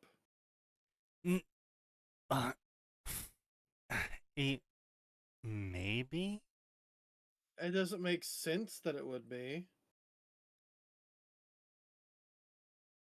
So, blah, blah, blah, reviews, blah, blah, blah, blah, blah, blah. Yeah, okay, so really boring, bland first chapter with absolutely no hook at all, and the character just spiraling out of control in chapter 1. Yeah, okay, we watched Tanya at 5:25. Yeah, I was like, there is no way there was snow on the ground when we watched Tanya. Nah, yeah. Okay, See? yeah, almost a whole year ago now. Well, still, I knew y'all watched it at some point. Yeah. Some point after I joined. Haruki, you gotta give Renji a bro job. You gotta do it for the power, Haruki. No.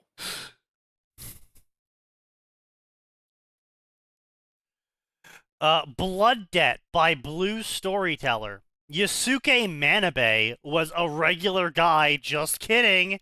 He was son of 2 Soul Reaper living in London. For past 2 year, he try hide his heritage. Too bad Supernatural came calling. He wound up housing a wounded Quincy, but is set on path to unravel mystery behind Soul Society past and mystery of his parents' death. Will he succeed? Focuses a lot on a bunch of original characters set in an AU.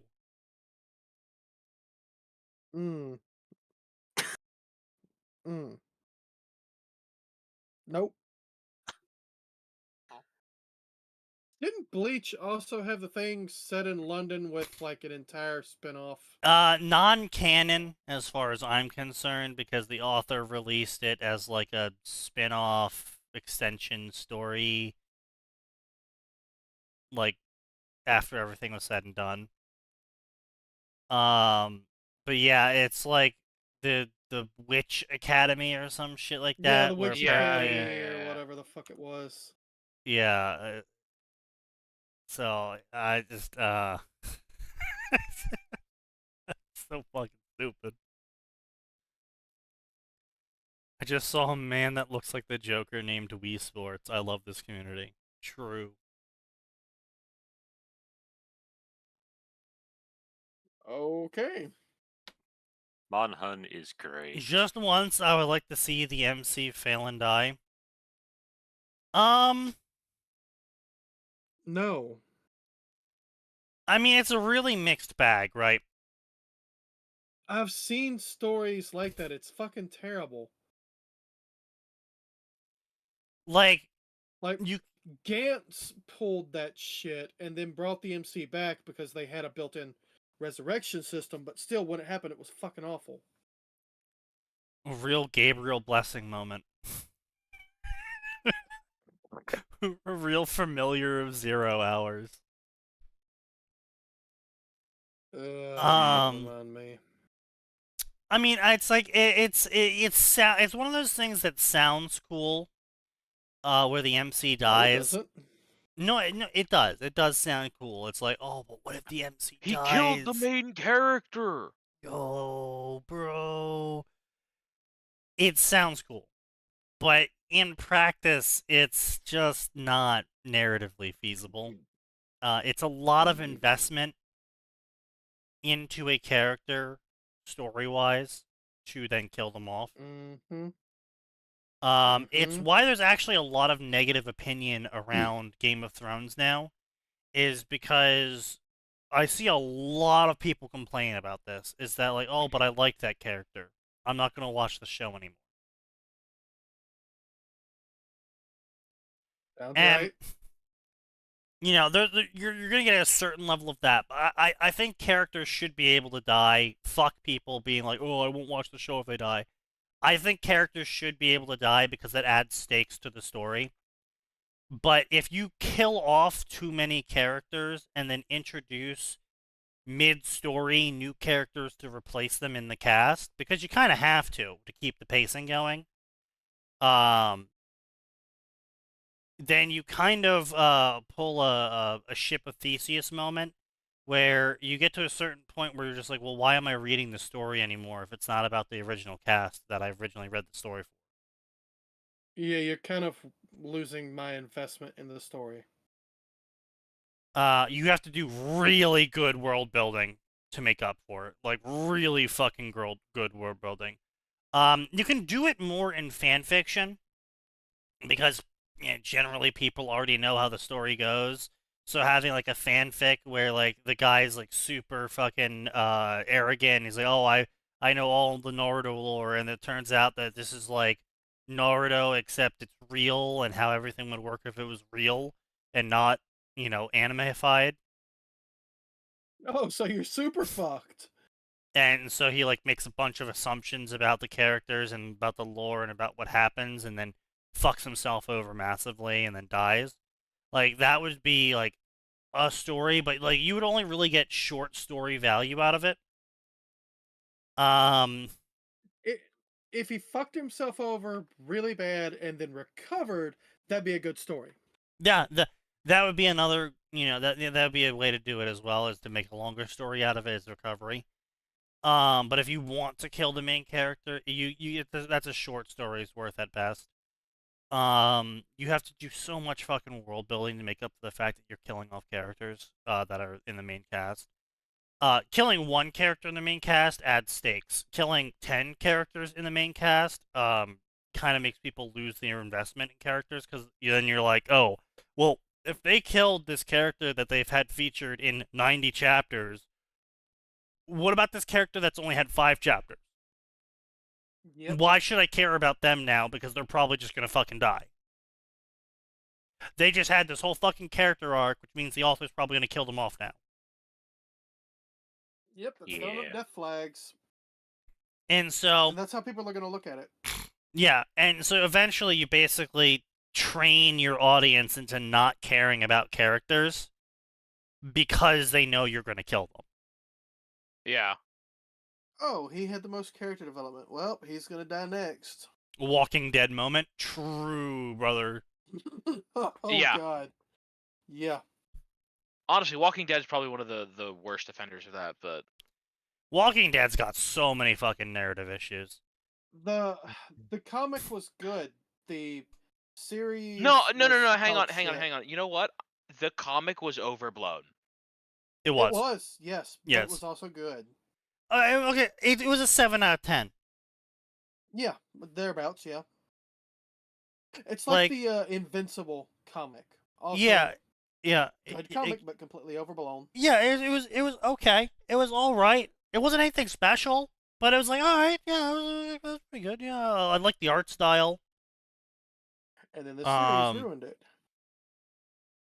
But it's not like a series that I'd be like, bro, you gotta read this one. This one's so good.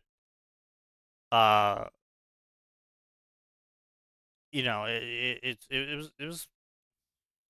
was all right. World War Wandering Z Impulses. is another one. A zombie survival guide I really liked. World War Z was okay. The book or the movie? The books, obviously the books. The book. Okay, I was about to say. The book was pretty good. Yeah, the book's pretty good. Damn, that was so fucking old. You know what? I will give the movie credit where it's due. Launching deserves the no credit. launching the infection map was pretty cool. Yeah. To anyone not remembering, part of World War Z's movie advertisement was they launched a website that had the infection map, where basically you put your address in on the website and it would tell you how likely you are to die to zombies during a World War Z moment because of the area you're in, how many stores are nearby, how much gas stations nearby, the population of the area, how many hospitals are nearby, like all the factors that would go into how long you could theoretically last, how hard it is to get food, and how many people you would have to deal with during it all. And that was kind of cool. That was like, all right, even if it's a gimmicky, trash, that's kind of cool. Yeah. Sure. The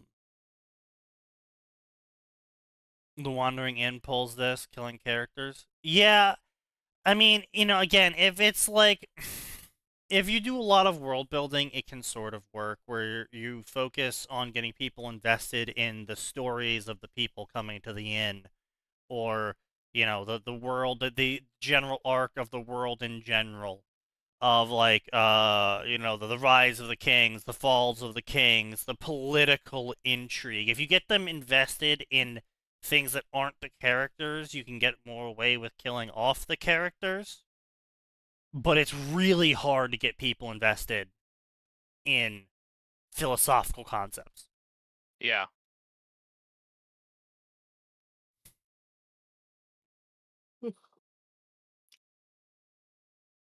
There was a Gee, people one-shot are series I interested in seeing posted stories about ages people. back. Yeah. Yeah, just generally just killing off the main character, like, it's kind of...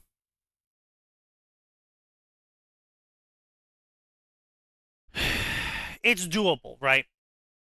So it's doable if the whole point is a passing of torch moment. Noble sacrifice. Noble sacrifice, or, the character had their hero moment. They beat this bad guy. They saved, the city, or whatever. And then he bleeds out in the snow. Well, not even that. Just, next time the next bad guy comes around, they target him first. He gets alpha striked right at the start. And now his friends, or some kid who looked up to him, or, whatever, has to pick up the torch of fighting evil and, avenge him. Goblin Slayer could do it at the beginning because, again, if you kill characters that have little value, what you do is you introduce the idea of concepts of stakes to the audience. So what you do is with low-value red shirt characters, I mean, Star Trek did this as well, is with red shirt characters, is you have them go in, they seem competent or good at first, but then, they turn out to be incompetent, or they get the drop on them, or something happens that ends up with them dying. And this is supposed to set the danger level of what the main cast is going to eventually overcome. And so it gets you more invested in both the world and the main cast overcoming these problems that you see them doing so. That's why Goblin Slayer is actually really masterful in how it lays this out narratively, because it does it in a very subtle way, in where it shows how methodical the Goblin Slayer is about killing goblins, and how he approaches killing goblins in a very precise, extremely planned way, to the point where the tagline is, he doesn't let the gods roll the dice. He's not a normal adventurer who just picks up his sword, does some training, and is like, oh, I'm gonna go out and slay some monsters. He researches the goblins, he, tracks their paths, he predicts their movements, he looks at the places they could occupy, he does research on the areas they occupy. Okay, they're in a collapsed cave system. That means there is this many ways for them to get out. That means this is the most likely way they would leave if a fire started. So I'm going to start a fire over here, funnel them into this area, turn this area into a kill box that would kill half of them. Once half of them are dead, because I predict, due to the factors of there being 2 guards outside instead of 1 guard or no guards, that there is roughly 10 goblins here. So with 5 goblins left, I should be able to intimidate them and quickly alpha strike the rest. And so then when later on he kills an ogre with a scroll of deep sea teleportation. Again, Gate. The man turned Gate into an aqua cutter. Right. But the point is that when he pulls that out, it's not like, oh, this is just an ass pull. You're like, oh, he's planned this. You've seen him plan methodically. You've seen him gather resources. You see him not only plan for the current slaying, but for future slayings. He's not only planned for what he expects to be inside the cave, but what the worst case scenario of what's inside the cave. And so it's not surprising to you when he pulls something out and wins. But the reason why it doesn't get stale is because the show then does several things that make us remember that despite being this awesome methodical planner, the plan doesn't survive contact with the enemy. And shit happens, and Goblin Slayer isn't some empowered, thrice-blessed hero of, demon lord killing power. He's just a dude with a sword. No. And autism. and autism. And so shit goes wrong for him. He gets put into an ambush that he didn't think could happen because he didn't expect, certain creatures, certain plants, certain structures in the sewers. Stuff like that, where there was moments where, yeah, it didn't really matter how much he planned, because sometimes shit just went wrong, because the intel was bad, because they were taken by surprise, because one of his teammates he was expecting to watch their six was lax about it. And so, it reminds you of the stakes constantly, but they do it without ever killing the characters. Because you don't need to kill the characters anymore. You can once you've killed the characters at the start, you can put characters in life or death situations, and then from then on, the audience is always going to remember how those characters at the start died, and how no one is referred to by name. Be there. Yeah. That's the other thing, is not referring to anyone by name is another really brilliant strategy, narratively, because it depersonalizes them. And that is a good strategy, because then you're invested in the characters, but at the same time, they're a title, not a person. Is that something they do in story? Yes. Because I haven't read Goblin Slayer. As far as I'm aware, that is actually a legitimate thing in world. It's not just the author saying, "Oh, this is Goblin Slayer." So no, actually, because there's a specific section in the RPG book where basically the author goes, "We do this as a narrative mechanic. Okay. People in this world have names." Yeah, Like, I think in one of the books there was an implication that Goblin Slayer's name was said at one point, but it was trailed off. There was a flashback or something with Cowgirl, I think, when they were still kids. So. See, I always thought they did that, I knew it was a narrative thing, but I thought they did that in world as well, as like a, kind of, we don't Like want to the get guild to did know the it. adventurers too well, because there's a high casualty is rate your among title. adventurers. The guild This is your could, but what do you title. do? What do you do when there are several spearmen? I Human mean, again, spearmen. like I said, there's a Elf high spearmen. casualty rate. Like, we're shown in Goblin Slayer that there's a high casualty rate among adventurers. sure, but the odds of 3 of the rookies showing up with a sword, like No, I rookie get you. swordsman.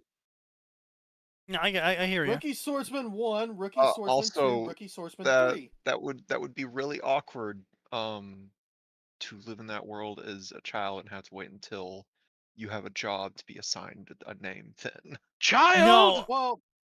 Well, no, I mean, to be would- fair, in medieval would have- times, you didn't get named until you were like 8 or 10 or something like that. 5. 5 or something It like was that. Yeah, about like 5. it Yeah. depends on the area, really. But like high child but mortality there's- rate did mean there's a you were just difference. called child. Okay, but there's a So, no, difference what- between 5 to 8 years of age and old enough to hold a steady job. Okay, but True. no. So what I would think they would do is you would have a name. Your family would obviously give you a name.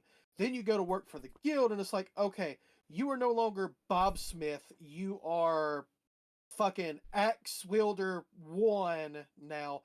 That is your title from now on. That is how you will introduce yourself. That is how you will be addressed, so that no one grows attached to you, and you don't tell anyone your fucking name. So that if you die, they can move on and not, be hindered by your death. I can sort of see it. It's a high casualty world, so Yeah. I can Maybe. sort of. It's On just- top of that, you have to keep in mind that the fate of adventurers and monsters is held in the hand of gods, literally rolling dice against each other. So I can Yeah. absolutely see a religion spawning around, the gods being like, fuck, what the hell was that swordsman's name? Fuck it, you're swordsman now. Religious decree, all swordsmen are called swordsmen. The world's most Okay. done Well- D&D players. Fuck it, I'm just rolling up Artificer. What's their name? Artificer. Artificer. Art. What? Efficer. Come on, at least tell me their Yeah. race. Human Artificer. Yep, Yeah. human artificer. Human male artificer. There you go. Okay, but what about their brown-haired, blue-eyed human male Artificer? Yeah. Fix their dick. Here's the thing: if I was the DM, I would force the players to keep adding details until finally they go, Jesus Christ, I'll give him a name. Well, see, I would retaliate immediately by calling him Art, and his last name is Ifficer. Artificer. No, see, that's when I go, No. hey, that's a name. No, come on, Sneaky. You gotta be more clever than that. It's Art I Fisser. Of Middle- course, middle initial. yes. Yeah, come on, get on the Ina level. Art monks. Ifficer. True. God, has there been any recent Goblin Slayer novels? I've actually fallen off keeping track of the visual novels. Yes, I'm yeah. gonna The roll up a light new novels. character. His name is Dying Soon. What is he? What is he? A guardsman in Only War, Sneaky? Yes. He's one of my Oh. 10 Joke is that he characters doesn't die. for the the Only Guardsman campaign. Oh, Yes, okay. The that joke listen. is that he makes it through the entire campaign without a scratch. Okay, Kindle users scare No, me. see, you say that, but I literally made a character that comes back from dying, and he only died once in the Yeah. entire 3-year campaign. 2-year campaign. Everybody 2-year else campaign. fucking died. Everyone else died. We're talking like anywhere from 3 to 10 times.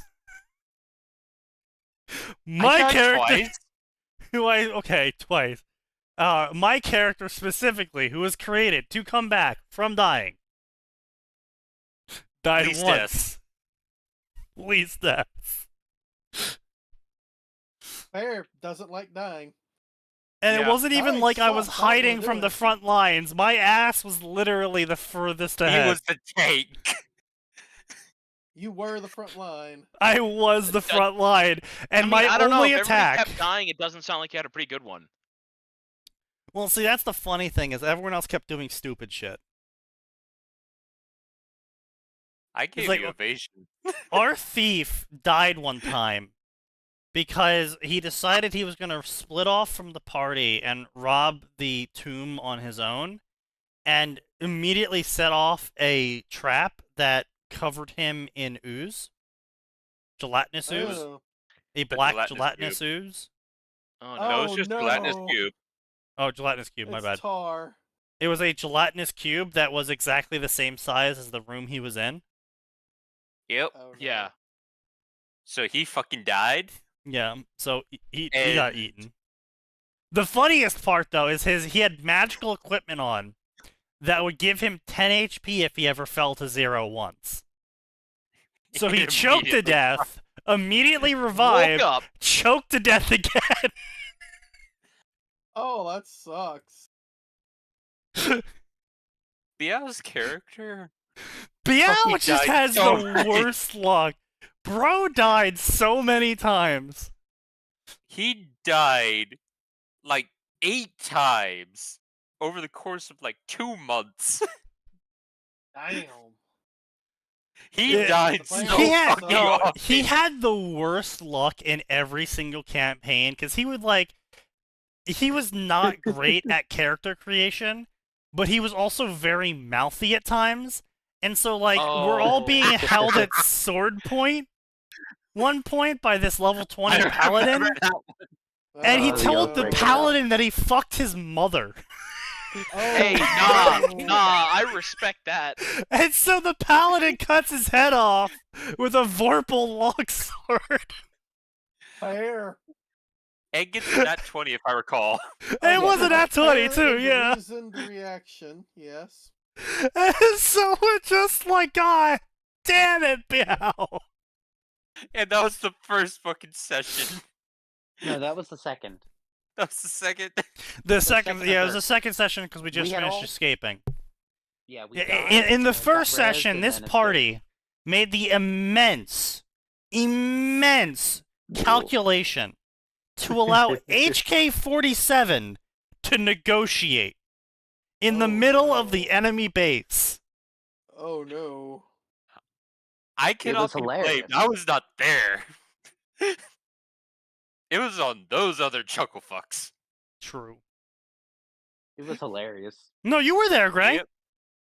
I was there for the end, after it went to hell. No, you were literally there because you treated his daughter. Yeah, you were there. You were there. The whole time. My character was there. I was not personally there. Well, we can't be blamed for not remembering that.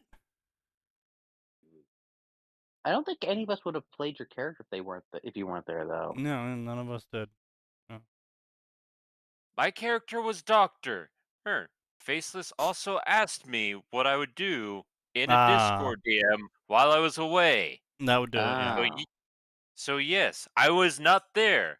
Faceless just had my character do what it would have done. But yeah, apparently, like, for a while, the entire party thought my character was the good guy. I To be knew fair, you weren't. To be fair, you I did hired not us. care. I never made any insinuation that I was a good guy. Yeah, Like- so real quick, just one thing for the Goblin Slayer thing. Yeah, go ahead. It specifically says, like the reception at the Adventures Guild, characters controlled by the GM, blah blah blah. For example, the village chief who put in a request, and these characters could simply be named Village Chief, Boy, and Adventurer. However, like the PCs, you can give them the names of characters from mythological stories or fantasy novels. The original work uses names like Goblin Slayer, High Elf Archer, Dwarf Shaman, but that doesn't mean you're restricted to using aliases like those 4 characters. Okay, like, so it's that actually So they were using that actually aliases. goes to actually support my point No, I'm more just saying in it goes that towards everyone. Sign's point. Yeah, It just that it specifically calls them an alias. yeah. There's obviously not their real name. It's an assumed I know, but I'm name. just saying it very specifically goes out of the way to support like Sign's point, right? You are here, you are High Elf Archer, etc., etc. Yeah. But it does also imply that, like, sure, they're still calling each other Goblin Slayer and whatever, but they know what their actual name is. No, I think that's an actual thing that's like not really touched upon. Is that they don't learn his actual name for a long while. No, you're right. They don't. My point being that yes, it takes them a minute to learn their name, but they, like, they do figure out eventually, yes, part of their friendship is, hey, what's your man, we've been on like 20 adventures together. We have No, I don't think he tells them. died. I think Cowgirl tells them. The only That might thing be. I recall I'm gonna be is honest. he removed his helmet at one point. That's Yeah, it. he did that. I'm gonna be honest. There's a good chance Goblin Slayer doesn't even remember his own name at this point. Entirely possible. No, Cowgirl would definitely be talking to him on a regular basis. Like, I looked in the wiki. His name is not listed there, at least not No, blatantly. it's So not. That's because no one's name is listed. Yeah. Like I said, there's like I remember Cowgirl had a flashback, and there was a point where it seemed like she was calling his name out, but it was trailed off with ellipses. yeah. In the flashback to when they were Ah. kids. So it's like they have names, we just don't know them, and we likely never will because as a narrative device, Yeah. it's really effective at helping us remember these characters for some reason. I'm not versed enough in psychology to speak on that. So anyway, I was half dog shit expecting to get story. We're not something gonna happening bother after. reading it. Oh Jesus Christ, that's an author's note. Let's see what the author's note says. Hello everyone, I am Blue Storyteller. I have been a fanfic writer since 2015. I specialize in high school DxD fics. That, That's unfortunate. yeah, actually, you know what? That's a great way of putting it. You are truly an accursed being. God will have no mercy. Wow, I can't believe I have been writing on this platform for a decade now. Wow, yeah, 2015 was 10 years ago. Hooray! That aside, I have been a bleach mood lately. That is certainly a statement. A bleach mood. 2025. Hello, 2008 called. I have been a Bleach fan ever since I was in high school, but I was never in the mood to try writing for it. I am actually not sure how serious I am about writing this story. I have just been stuck in a rut for a long time now, and I'm trying to get my creative spark back. Well, considering the fact that you mainline DxD stories, I can imagine how you might be in a creative rut. Yeah. This person is making me feel old. True. True, brother, true. Let's see. I have been burnt out writing my own original novel IRL. And I'm burnt out on DxD stories too. Well, if this is what you consider to be a Bleach story, an original novel, based on an original character, taking place in an original setting of an AU of canon, I can see why you might be burnt out a little bit. Especially with how dog shit the fucking summary is, and how uninteresting it is. You couldn't even pick an interesting theme for your story. You went with the dog shit classic, bro's got superpowers, but his parents dead. What happened?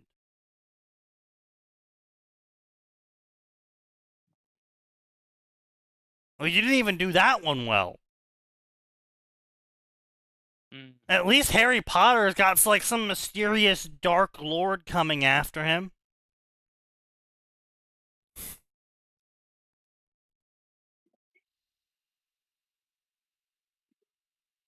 Rather than using pre-existing characters, God forbid, in a fan fiction, I decided to use an entirely original main cast. I want to use an original plot with original characters and original personalities. Thus, I'm writing fan fiction.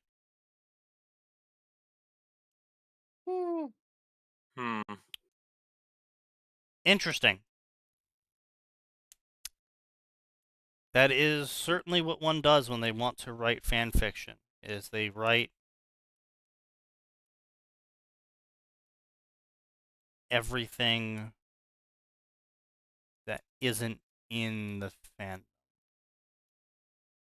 Well, Yeah. Look, he just wanted to use the world and have his own original characters. No, he just wanted to use the That way he popularity. doesn't have to do world building. Yeah, also the popularity, yes. But, see, that's the problem, right?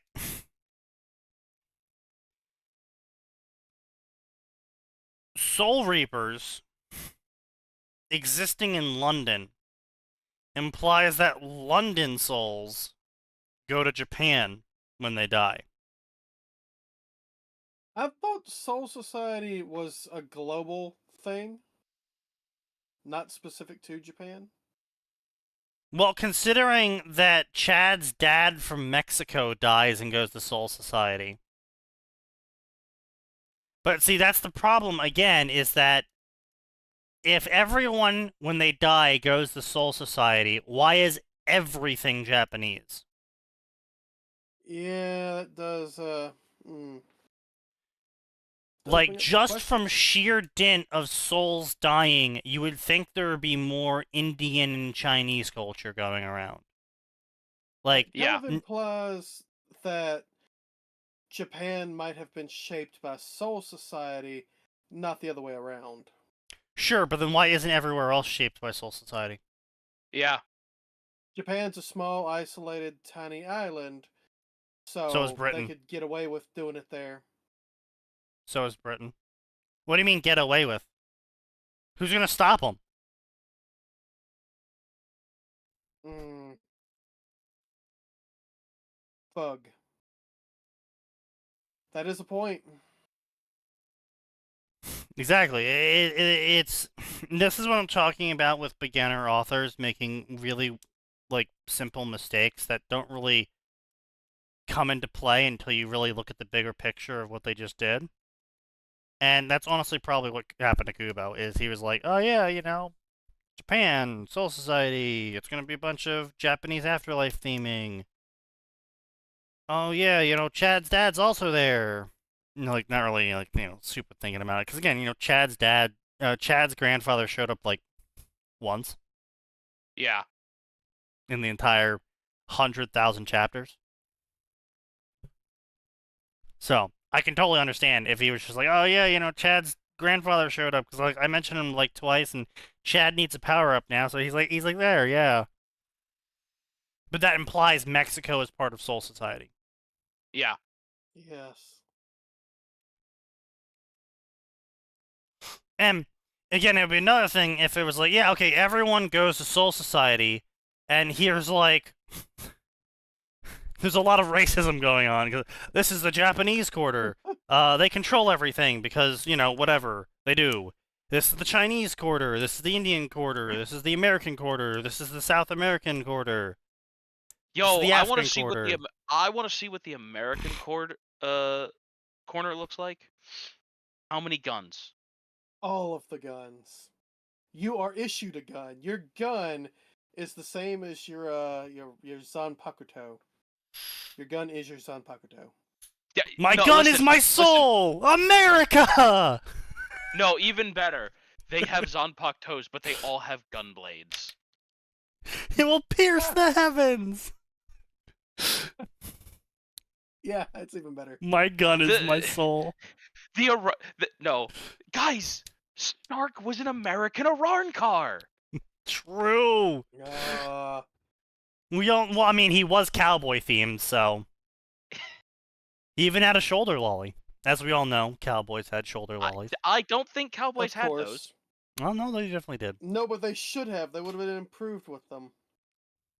Cowboy V2. Cowboy Bebop got really weird. Right. I could see Edward riding around on Spike's shoulder. That is a fair statement, That An is odd something one. she would do. but true.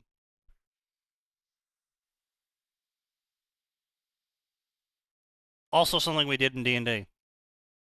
Yes. You had two. Yes. Shoulder mounted yes. artillery. Yes. I had a One of them small was. slime on one shoulder and a small, was it half fairy or whatever? Yes. That was the the, full fairy that was kind of werewolf. It was weird. It was a small sized fairy, so they were on Yes. my other shoulder. And, Evasion is great. Faceless gave me this cloak of jumping at one point, and so I was just like, so I'm carrying about 500 pounds in equipment, and I weigh about 500 pounds. Oh no. What if I just fall on someone They're gonna from get like 60 crushed. feet tall? And he's They're like, gonna get crushed. well, I'll give that to you, only if you also take damage from it. Half damage. I'm like, okay. And that became my main method of attack, because I could never hit anything.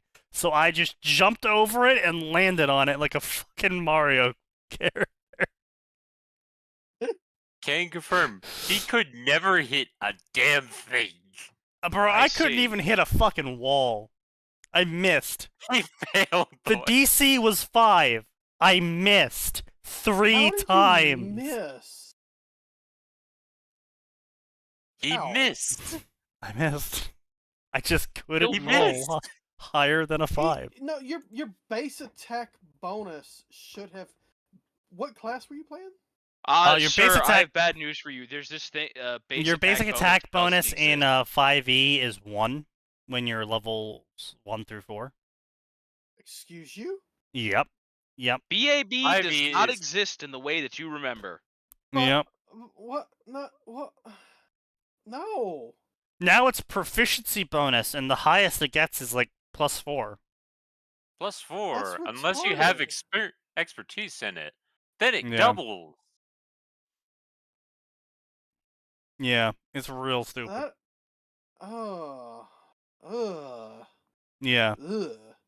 Also, I had no points in the stat the sword used to attack. Yep. There was like 10. So I didn't then get any you're an bonuses idiot. from that either. He was playing Yeah. a different character. But I didn't build my character to use a sword. I built my character to face tank thing. So you had all con. Yes. Yes. That sounds like you should have gone barbarian with con and strength. No, I was a death-seeking revenant. Deathseeker is a paladin rework that is literally just paladin, but all your abilities do necrotic damage instead. Okay. So you're paladin, an unholy paladin. Yeah. Pretty much. Yeah, no, your two main stats are strength and con. Yeah. Maybe in the reverse order, but you should have had an. How low did you roll for strength? A 10. Ah. +0 is yes. great. I had 18 Yes, for con, but my casting stat was my charisma, so I had that at 16. Ah. Yeah, okay, I can see that. Shit. Wait, I thought Paladin cast off Wisdom. This is a paladin rework.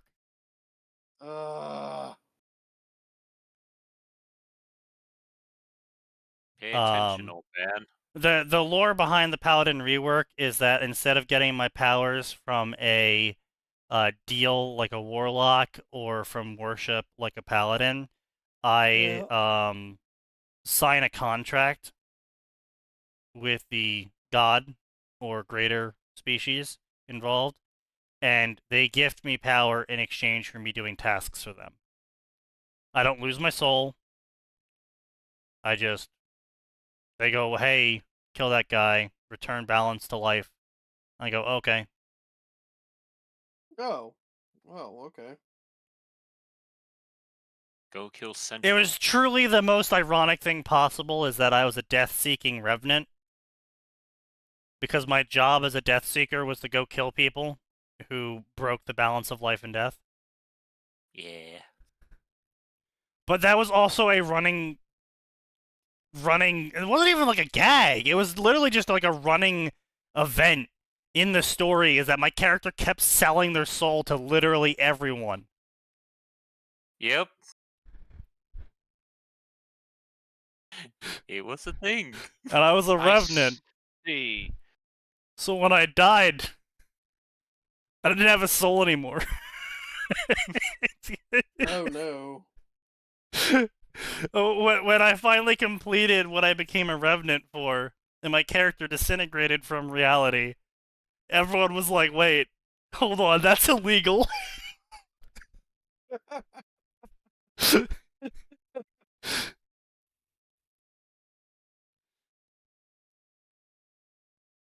Martial arts world champion, huh?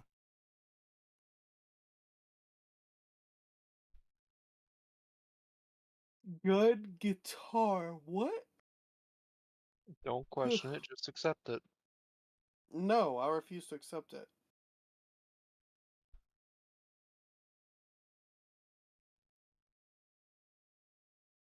I really need to sit down sometime and watch the old Japanese Spider-Man live action. Yes. clip I see out of it is just what the fuck were they smoking? Bro, that thing did some Japan. cooking. I don't know what it cooked, but it cooked.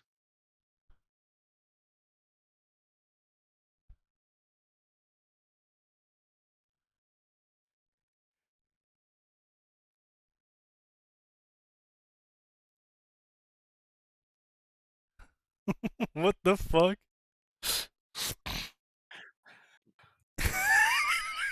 God damn it, Japan. Man, I will say, Japan's got our B movies fucking beat. Oh, hell yeah. Yes. Absolutely. It is Friday in California. Huh? Bang, bang, bang.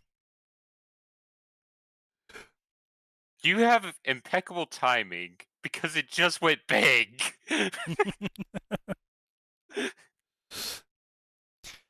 Anyway, so I decided to write an original story inside my fan fiction because I got burned out writing original stories. Okay? I have the urge to try out writing characters I'm not used to writing, so I decided to write original characters I am used to writing.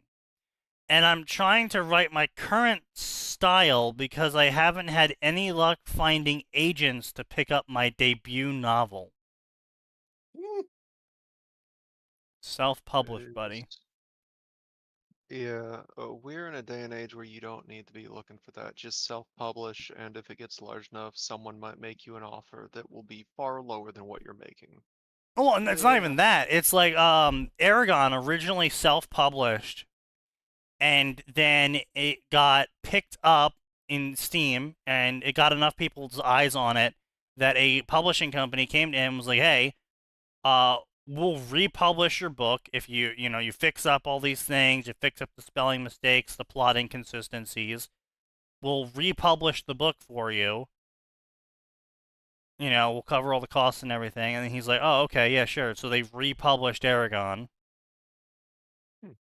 And then it really exploded because now people could actually fucking read it. But yeah, trying to be like, "Oh, I'm gonna find my agent and then it'll all be all right. I'll be a gajillionaire." No. No, That's no. Nope. that ain't how it works. Unless you know somebody who knows somebody, you gotta do that shit yourself. Yep. Or suck dick. Either is a successful method of acquiring an agent. Sometimes both, probably. To True. be honest. Since I got nobody I can trust to look at my stuff without stealing it, I'm making do with fan fiction to see how my writing style hits. Wait. Hold up. Yeah. This implies he's trying to look for a publishing agent without sending in a manuscript. Yes. Yep.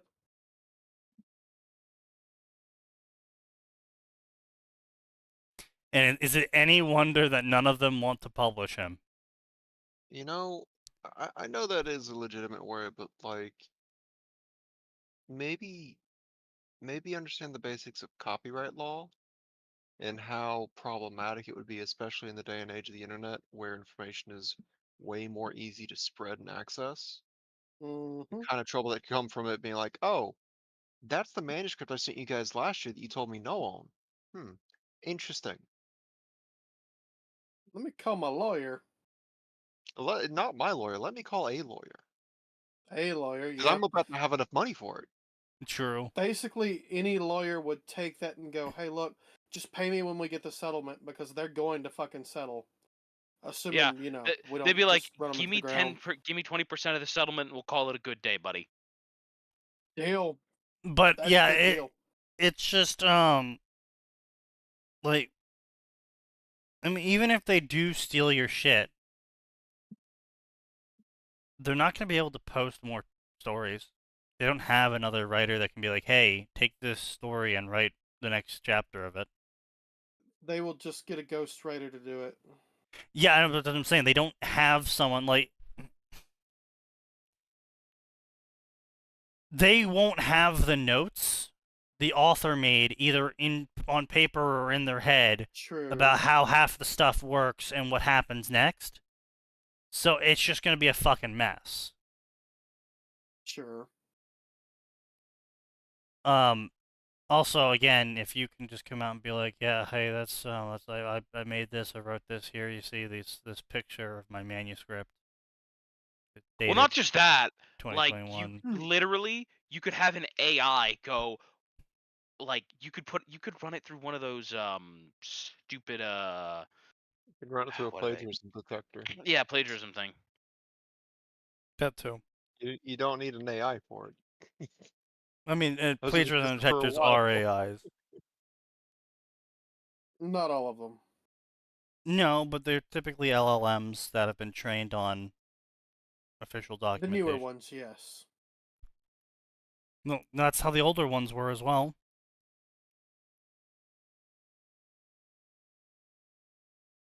Like, the older ones came with preset libraries, the newer ones come with preset libraries and the ability to access the internet to scan for more libraries. Like, that's how plagiarism detectors work, is you have to load it with something already for it to detect the plagiarism from it.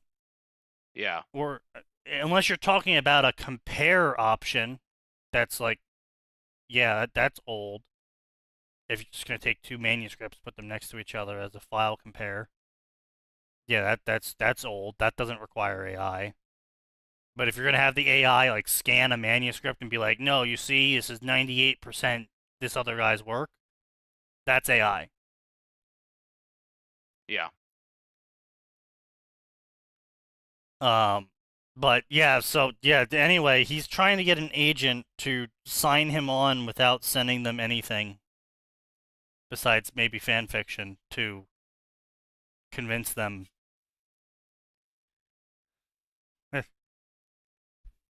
I mean, yeah, you do you, buddy. This was the reason why I started writing fan fiction in the first place. I wanted to turn it into a monetizable aspect. Aspect or asset? Asset. Asset, my bad. I'm just, yeah. So monetize. create a Patreon then, buddy. Yeah. Yep. Like, I want to monetize my work, so I'm not going to have a Patreon, and instead I'm going to blindly hope that someday someone picks up my original story and publishes it. That's not how that works. Okay, buddy. I Date mean, of posting 1/7/25. As much as I shit on them, Royal Road is good for self-publishing for free the first few chapters or whatever, the first book or so. And, getting exposure, getting hype, advertising it, and then moving it over to Amazon. Because usually the Amazon will just approach you for KU if it's good enough and go, hey, Oh, speaking of hype, what is your story at now? Let me check.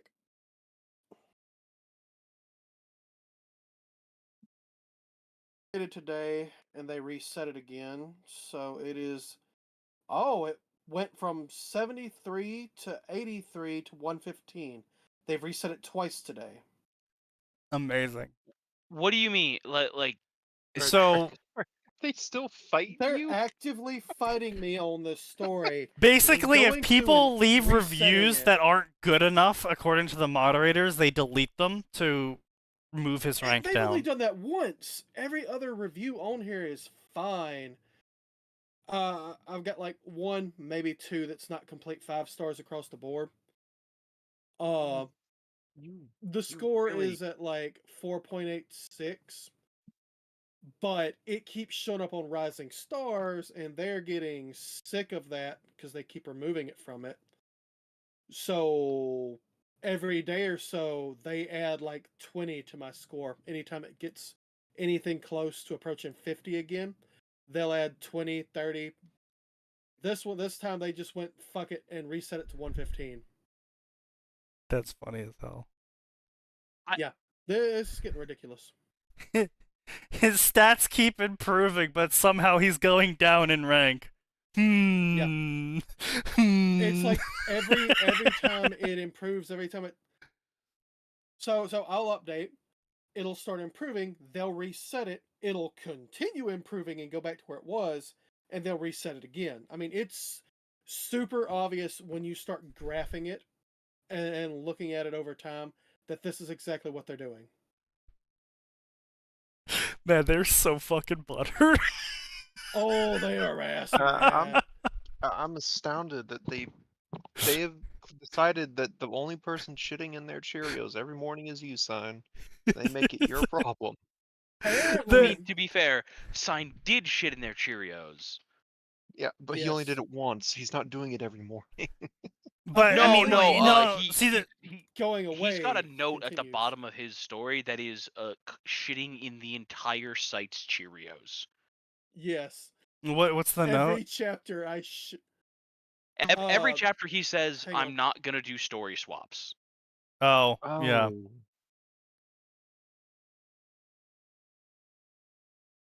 Hang on, let me pull up. The story swap mafia.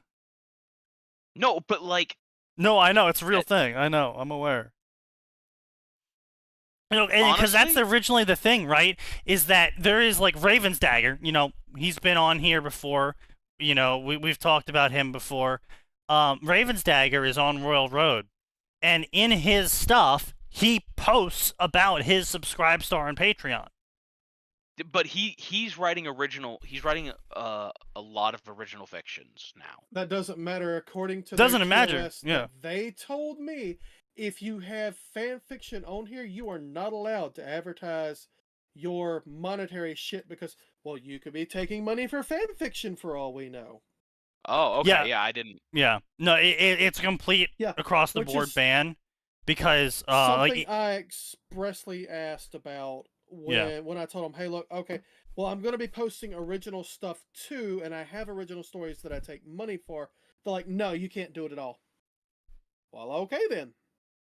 Like, straight from the mods. Yeah, so, like, Raven's Dagger posts about it, but he's fine.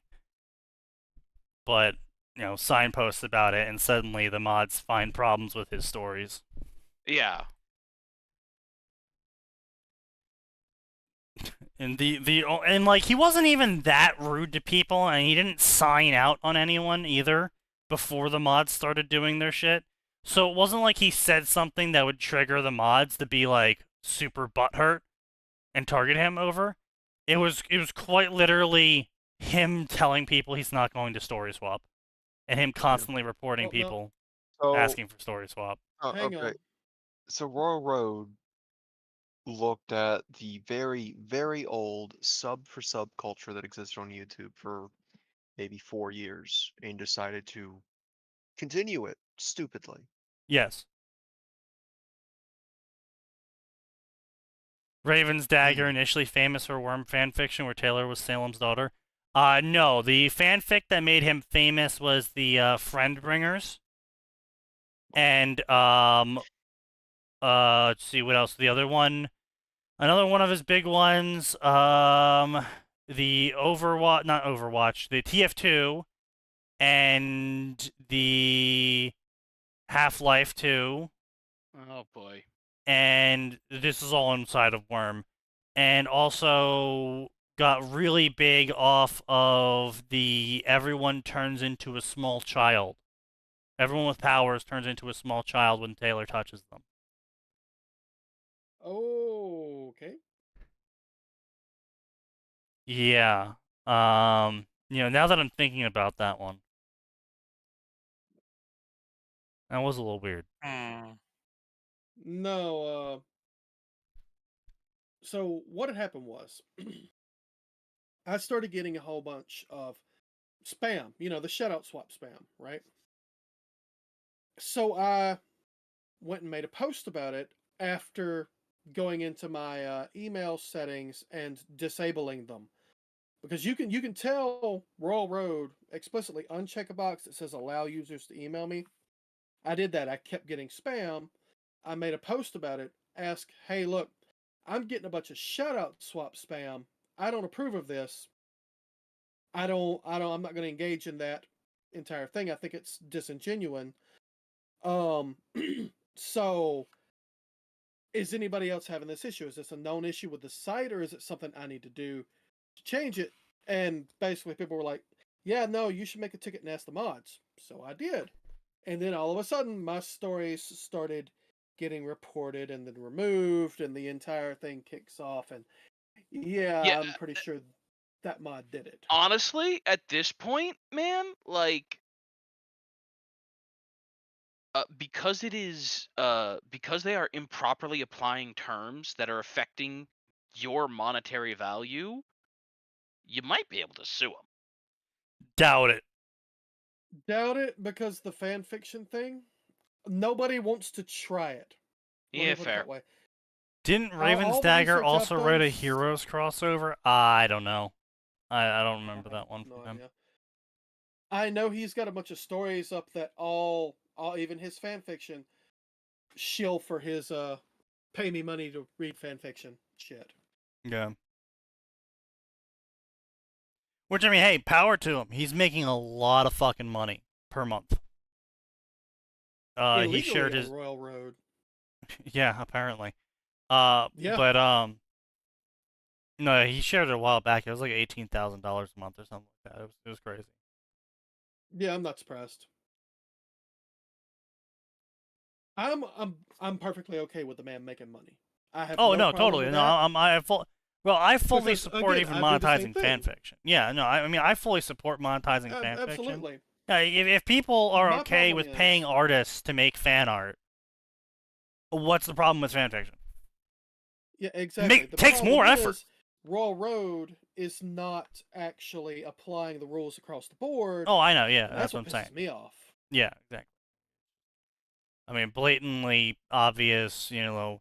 I made the joke to sign, which might actually end up being true, is I made the joke to sign that one of the moderators might be a guy on Questionable Questing that's butthurt about sign. It's entirely possible. Because there's a lot of people on Questionable Questing butthurt about sign. So, or in one of the groups loosely associated with QQ, like the Cauldron and well, other shit. what's his name's Discord, the big author Shiro? that dislikes me. It's not Oh. well, Shiro's Discord has people that do dislike me, yes, but the other one that's really fucking popular, but he's got kind of idiot Which takes. section? NSFW CRW. I No- forget his name. No, I mean, what Some big guy. what section does does he he write? write for? Oh, fuck. Does he write Naruto, Tanya? It's Swift. It's Oh, Swift. Swift. Yeah. The That's white Swift Rosenthal. server. The one who does the WSC, yes. Yeah. It's the entire WSC server. Yeah, That's the what shit waifu to pick anytime catalog. I put a decent Yeah. update up. Which I think like, is the yeah, they funniest shit ever, is a bunch of people who are fans of a theme of buying and selling sex slaves made of women Mm-hmm. are getting morally upset at sign. It's Yep. like, okay, Oh, yeah, they were buddy. mad about signal to noise specifically, I think. It wasn't Yeah, just I remember signal that to being a noise. thing. That was just an excuse for them to hate him. Like, they hate him for his outside of story opinion. Politics. Yeah. Sure. But yeah, I just find it. If you want to find the measure of someone's character, find out who their enemies are. All right. Well, who's Sign's enemies? Sex slavery. Interesting. Funny. Okay. Brainwashing Just and check- sex slavery. Cool. Just checked it again. The story's back on Rising Stars again at number 20. It keeps going Number up. 20. God damn. Number 20 on Rising Stars. It keeps going up. They'll reset it. They will remove it from Rising Stars. I've watched them fucking do it. And then when they stop paying attention, bam, shoots right the fuck back up. That is the funniest shit in existence. You I can gotta be tell honest. it's just somebody blatantly doing it. Like Sunday. Huh. Nobody touched it on Sunday. On the Sabbath. The Oh, come on. entire day. Sign. It was Sunday. They're off. If they're in I'm America, ejecting you from reality.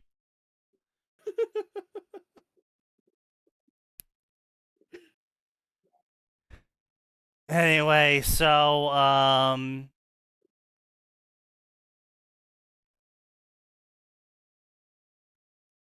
okay, blah, blah, blah. His family moved to London 12 years ago. Everyone pronounced his name as you suck, eh?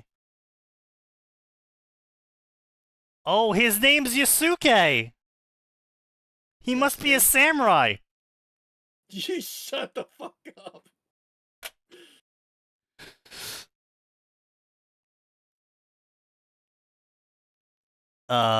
Let's see. Okay.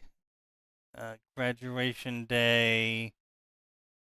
Make sure to call some time. Well, don't really fucking care. Alright, so, I mean, the author's not terrible. I'm gonna be straight up here. Author's not fucking terrible. He's an okay author. He's got the dialogues. He's got the narratives. He's got the periods and the commas. He's able to tell a structured story. It's just, I think this is a case of someone who is skilled, but completely blind to how to sell a story that's interesting to someone. Like, he's the sort of person that writes what he thinks is interesting to himself, and is like, why does no one else like this? This is so cool to write. It's like, yeah, buddy, but it's like a really fucking boring story.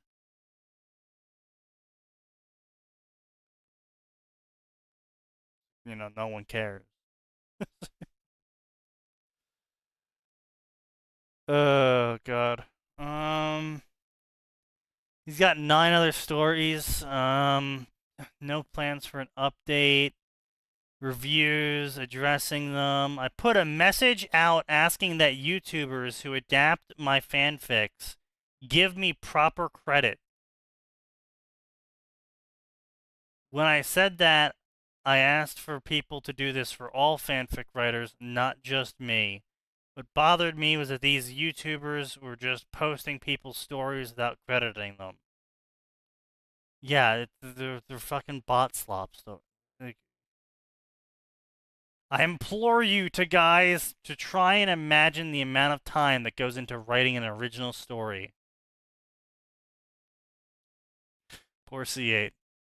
He'll never escape the allegations. Let's see here. Monetizing people's stories. Fanfic writers, blah blah blah. AI, blah blah blah, rah rah rah. AI is taking our jobs as a fanfic writer.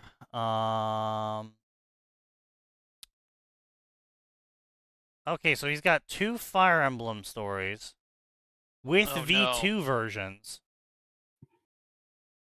Both on hiatus. Damn. We got 6 high school DxD stories that he claims are ongoing. Updated as of November 23. No, they're not ongoing.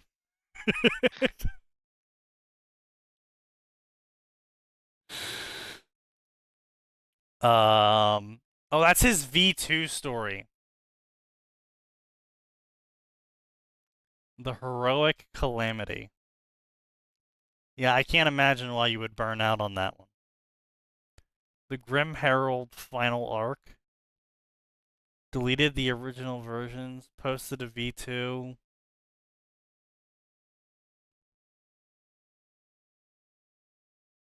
Yeah, his stories are kind of fucking really dead. Alright, so, you know what? I think I figured it out. He's got 5 favorite stories and 1 favorite author. none of these stories are good either. So unless he separates his writer profile from his reader profile, which I think it's kind of lame if you do that. This is a common issue with writers. Like, being a writer who doesn't read is like being a artist who's blind. It's like being Yeah. a pianist who doesn't listen to music. It's like, you know, it's like being a soccer player without legs. So what are you doing?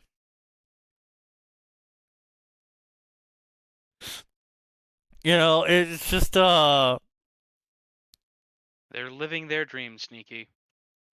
that's great for them. They're not going anywhere though. I find it insane that there's now a gacha game based around Rule 63 anime characters. I find it more insane that it took this long. There's a gacha game based on that? Oh yeah, it's actually gaining massive popularity now, because the character That's, designs are very Lewd? boobily. Yeah. Certain characters walk down the street and you're very aware of it. She bounced down the street boobily. Yes. No, Sneaky, come on, get it right. She breasted boobily down the street. Yeah, she breasted boobily. Yeah. Is this made by the same people who did Genshin? No, it's not made by Hoyo. God, no. Because I mean, I'm looking at the font on this, and it looks like the Hoyo font. Yeah, they are quite literally doing everything in their power to crib from everyone else as possible. All the ads are for female versions of characters like Naruto, Vegeta, and Gojo. Yep. Oh yeah, that yeah. thing! Yup. He sent Hang on. me Hang on. Tectone's reaction to I it. said Tectone's reaction to it. And It I was had something. Speaking, I had a similar reaction of like, why are some of these designs actually not bad? Yeah, like some of I these designs count- are actually fire. I count female Itachi, female Sasuke, and female Vegeta. Just I want to be right clear. there. They just call them that in the That's ad. Yeah. female Denji. Yeah, it's in there too. Oh, female. Oh, yeah, that is Denji, isn't it? Yep. Got the Who's the chainsaw pink on one the R. supposed to be? The pink one. I think that's Natsu from. That looks like Fairy Natsu, yeah. No, hold on. She's got a Oh. mask. Is that a Tail. mask? I know female Natsu is in the game. Oh no, Just female not sure. Natsu's in the game. Yeah, yeah. There's no mask that I'm seeing. No, isn't I it? don't- Isn't I she don't like see a like mask. then what's It's that that- white thing on her shirt? That's a torn That's up her shirt. shirt. I think that's That a is torn up her- t-shirt. that That's is a on turn-up top shirt. of the other shirt. It's a torn piece It of is. shirt. Yeah. Yeah, think I would so. have to see more of her Oh, character you to know get a what? better idea. That might be the remnants of his scarf. Oh shit, The you're right. Scarf that Natsu wears. Yeah, that might be Maybe, what it yeah. is. Oh, you know what? He does have the fairy tale tattoo on the hair, I guess. Oh shit! I didn't even notice that. There, that's a better the image. hairpiece. That's the hairpiece. Yeah. Yeah, it's the hairpiece. Her name is Naldra, according to Google. Yeah, it's not so. Yeah, it's not No, so. but see, that's Yeah. just it. That's just it. Some of the because I got a couple ads for that stupid fucking thing when I watched a couple videos on YouTube at work, and it was not even like they literally called them feet, like it's like Luffy. Oh yeah, that's absolutely fucking Natsu. Yeah. Yeah. No, that's 100% Some Natsu. of them they did. Some of them they did not change the names on. Yeah. Yeah, Weirdly I'm enough, seeing Sukuna. female Itachi looks like someone who would have been a game exclusive character back in the PS2 True. GameCube days. of the Yeah. True. Honestly, so you know is what? female Vegeta. I have to say, I gotta respect them. Like, some of their designs are actually, like, great. Here you go. Here's one. Hang on. It's like one of those moments of, why is the porn game so high quality? Right?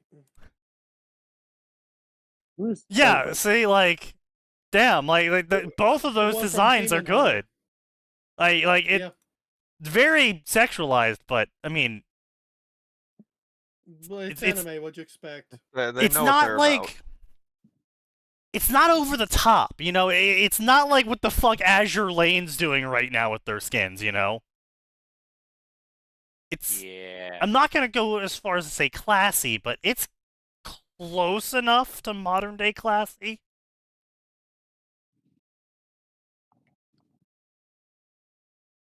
Some of the shit Azure Lane's putting out is insane. They have It's no chill. big. I sent it to fucking at me. Yeah. Oh yeah, Grab those real those. quick. It's what do you what? Yeah. By the way, yeah. Here we go. Official art posted from their Twitter. Oh no.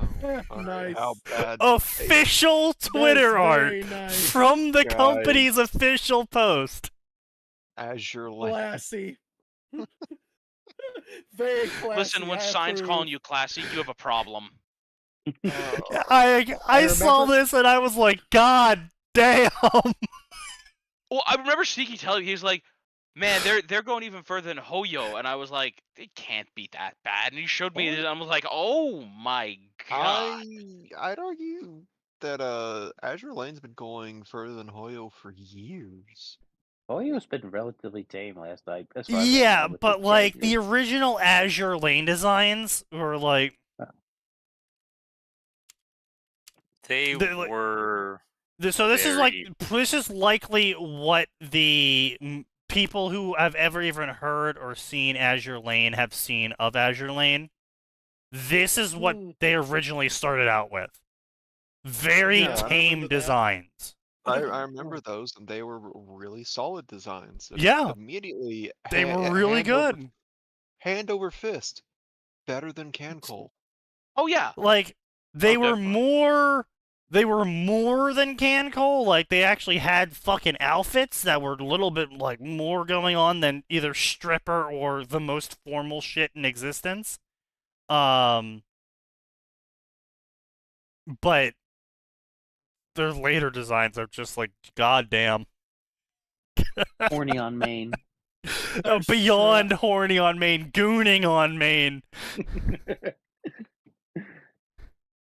I mean, can you remember, blame them? think, That's what sells. I remember hearing this story about apparently Yoast or Dev that went to work on Arc Knight's team, and apparently it's just a habit in Yoaster to just share porn. Yeah, I'm not because he surprised posted at all. the main chat. Not surprised. Yeah, not It's shocked by hilarious. that at all whatsoever. They got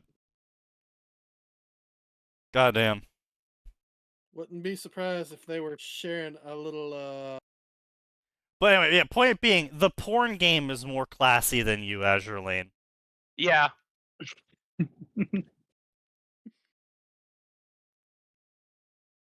Damn. But like that thing, I was telling Max this. I'm like, you know, it's kind of crazy that like we're getting sequels to fandom properties that have less effort put into them than the character designs of this fucking porn game. Yep, that sounds right. Yeah. Yep. I'm just like, guys, The, come on. People like their porn. People like their porn. You can't. You are the owners of the original property. You can't just put out something of lower quality than the porn. I don't know. The porn guys are trying awful hard, Sneaky. They're trying Right. awful hard. yeah. Then you you have So, to be yeah, better. They put in a surprising amount of work usually, Then be better. or just hire those guys. True. Yes, hire them. Hire them, canonize their spinoff. Sell merch. The Grim Pay them, Herald. join them. A pure DxD story. Issei is a supernatural being of unknown origins, and he's a vengeful enforcer and has been for centuries, but he's super tired of all of the people he's killed. Having dropped his old life, he opts to be a hermit, helping people. However, his past isn't done haunting him, as it bleeds into his future. Completely AU canon, out of character Issei with a harem. Non-canon harem, all immortal. 52 chapters, Okay. 9K words per chapter, somehow has 2,000 favorites. I mean, okay, I can understand 2,000 favorites if he's been updating it for 8 years now. But 52 chapters over 8 years, that's barely a chapter every 2 months. That's 72 chapters in total. He's got 4. Yeah, that's like 1 chapter every 8 months of 9K words. That's fucking terrible. That's pretty shit. atrophic. Completely AU world. I just don't understand this shit of like, oh yeah, Issei is like some sort of super powerhouse, and a completely AU plot and AU character, and everything's different about him, except he still goes to human high school and gets reincarnated as a devil. It's like, okay. All right, buddy. Everything's different, but it's all the same. Yeah, nothing changes. But, I mean, that's so cringe. A supernatural being of unknown origins for hundreds of years, killing people at the behest of others. I can't imagine why you can't find someone to pick up your original story. Mm. It's just beyond me. Yeah. I tell you. It surely has the same energy as his fanfiction. Yeah. I mean, That's 8 his years on problem. this story as well. Similar word count. Similar favorite count. Yeah, Issei Hyudo is a dragon hybrid who is aware of his heritage. After his parents die of unknown causes, Issei has to hunt down who killed them. Does that sound familiar at all? Does that sound how familiar? the fuck do you know they were killed? And yes, it sounds familiar. Bro is just writing the same fucking story over and over again.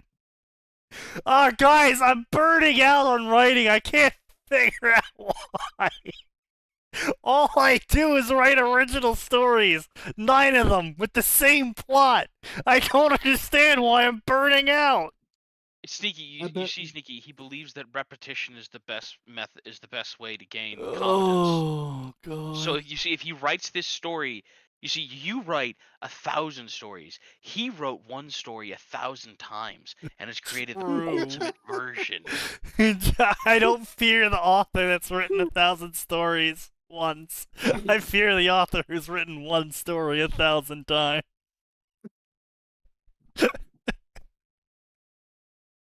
All right.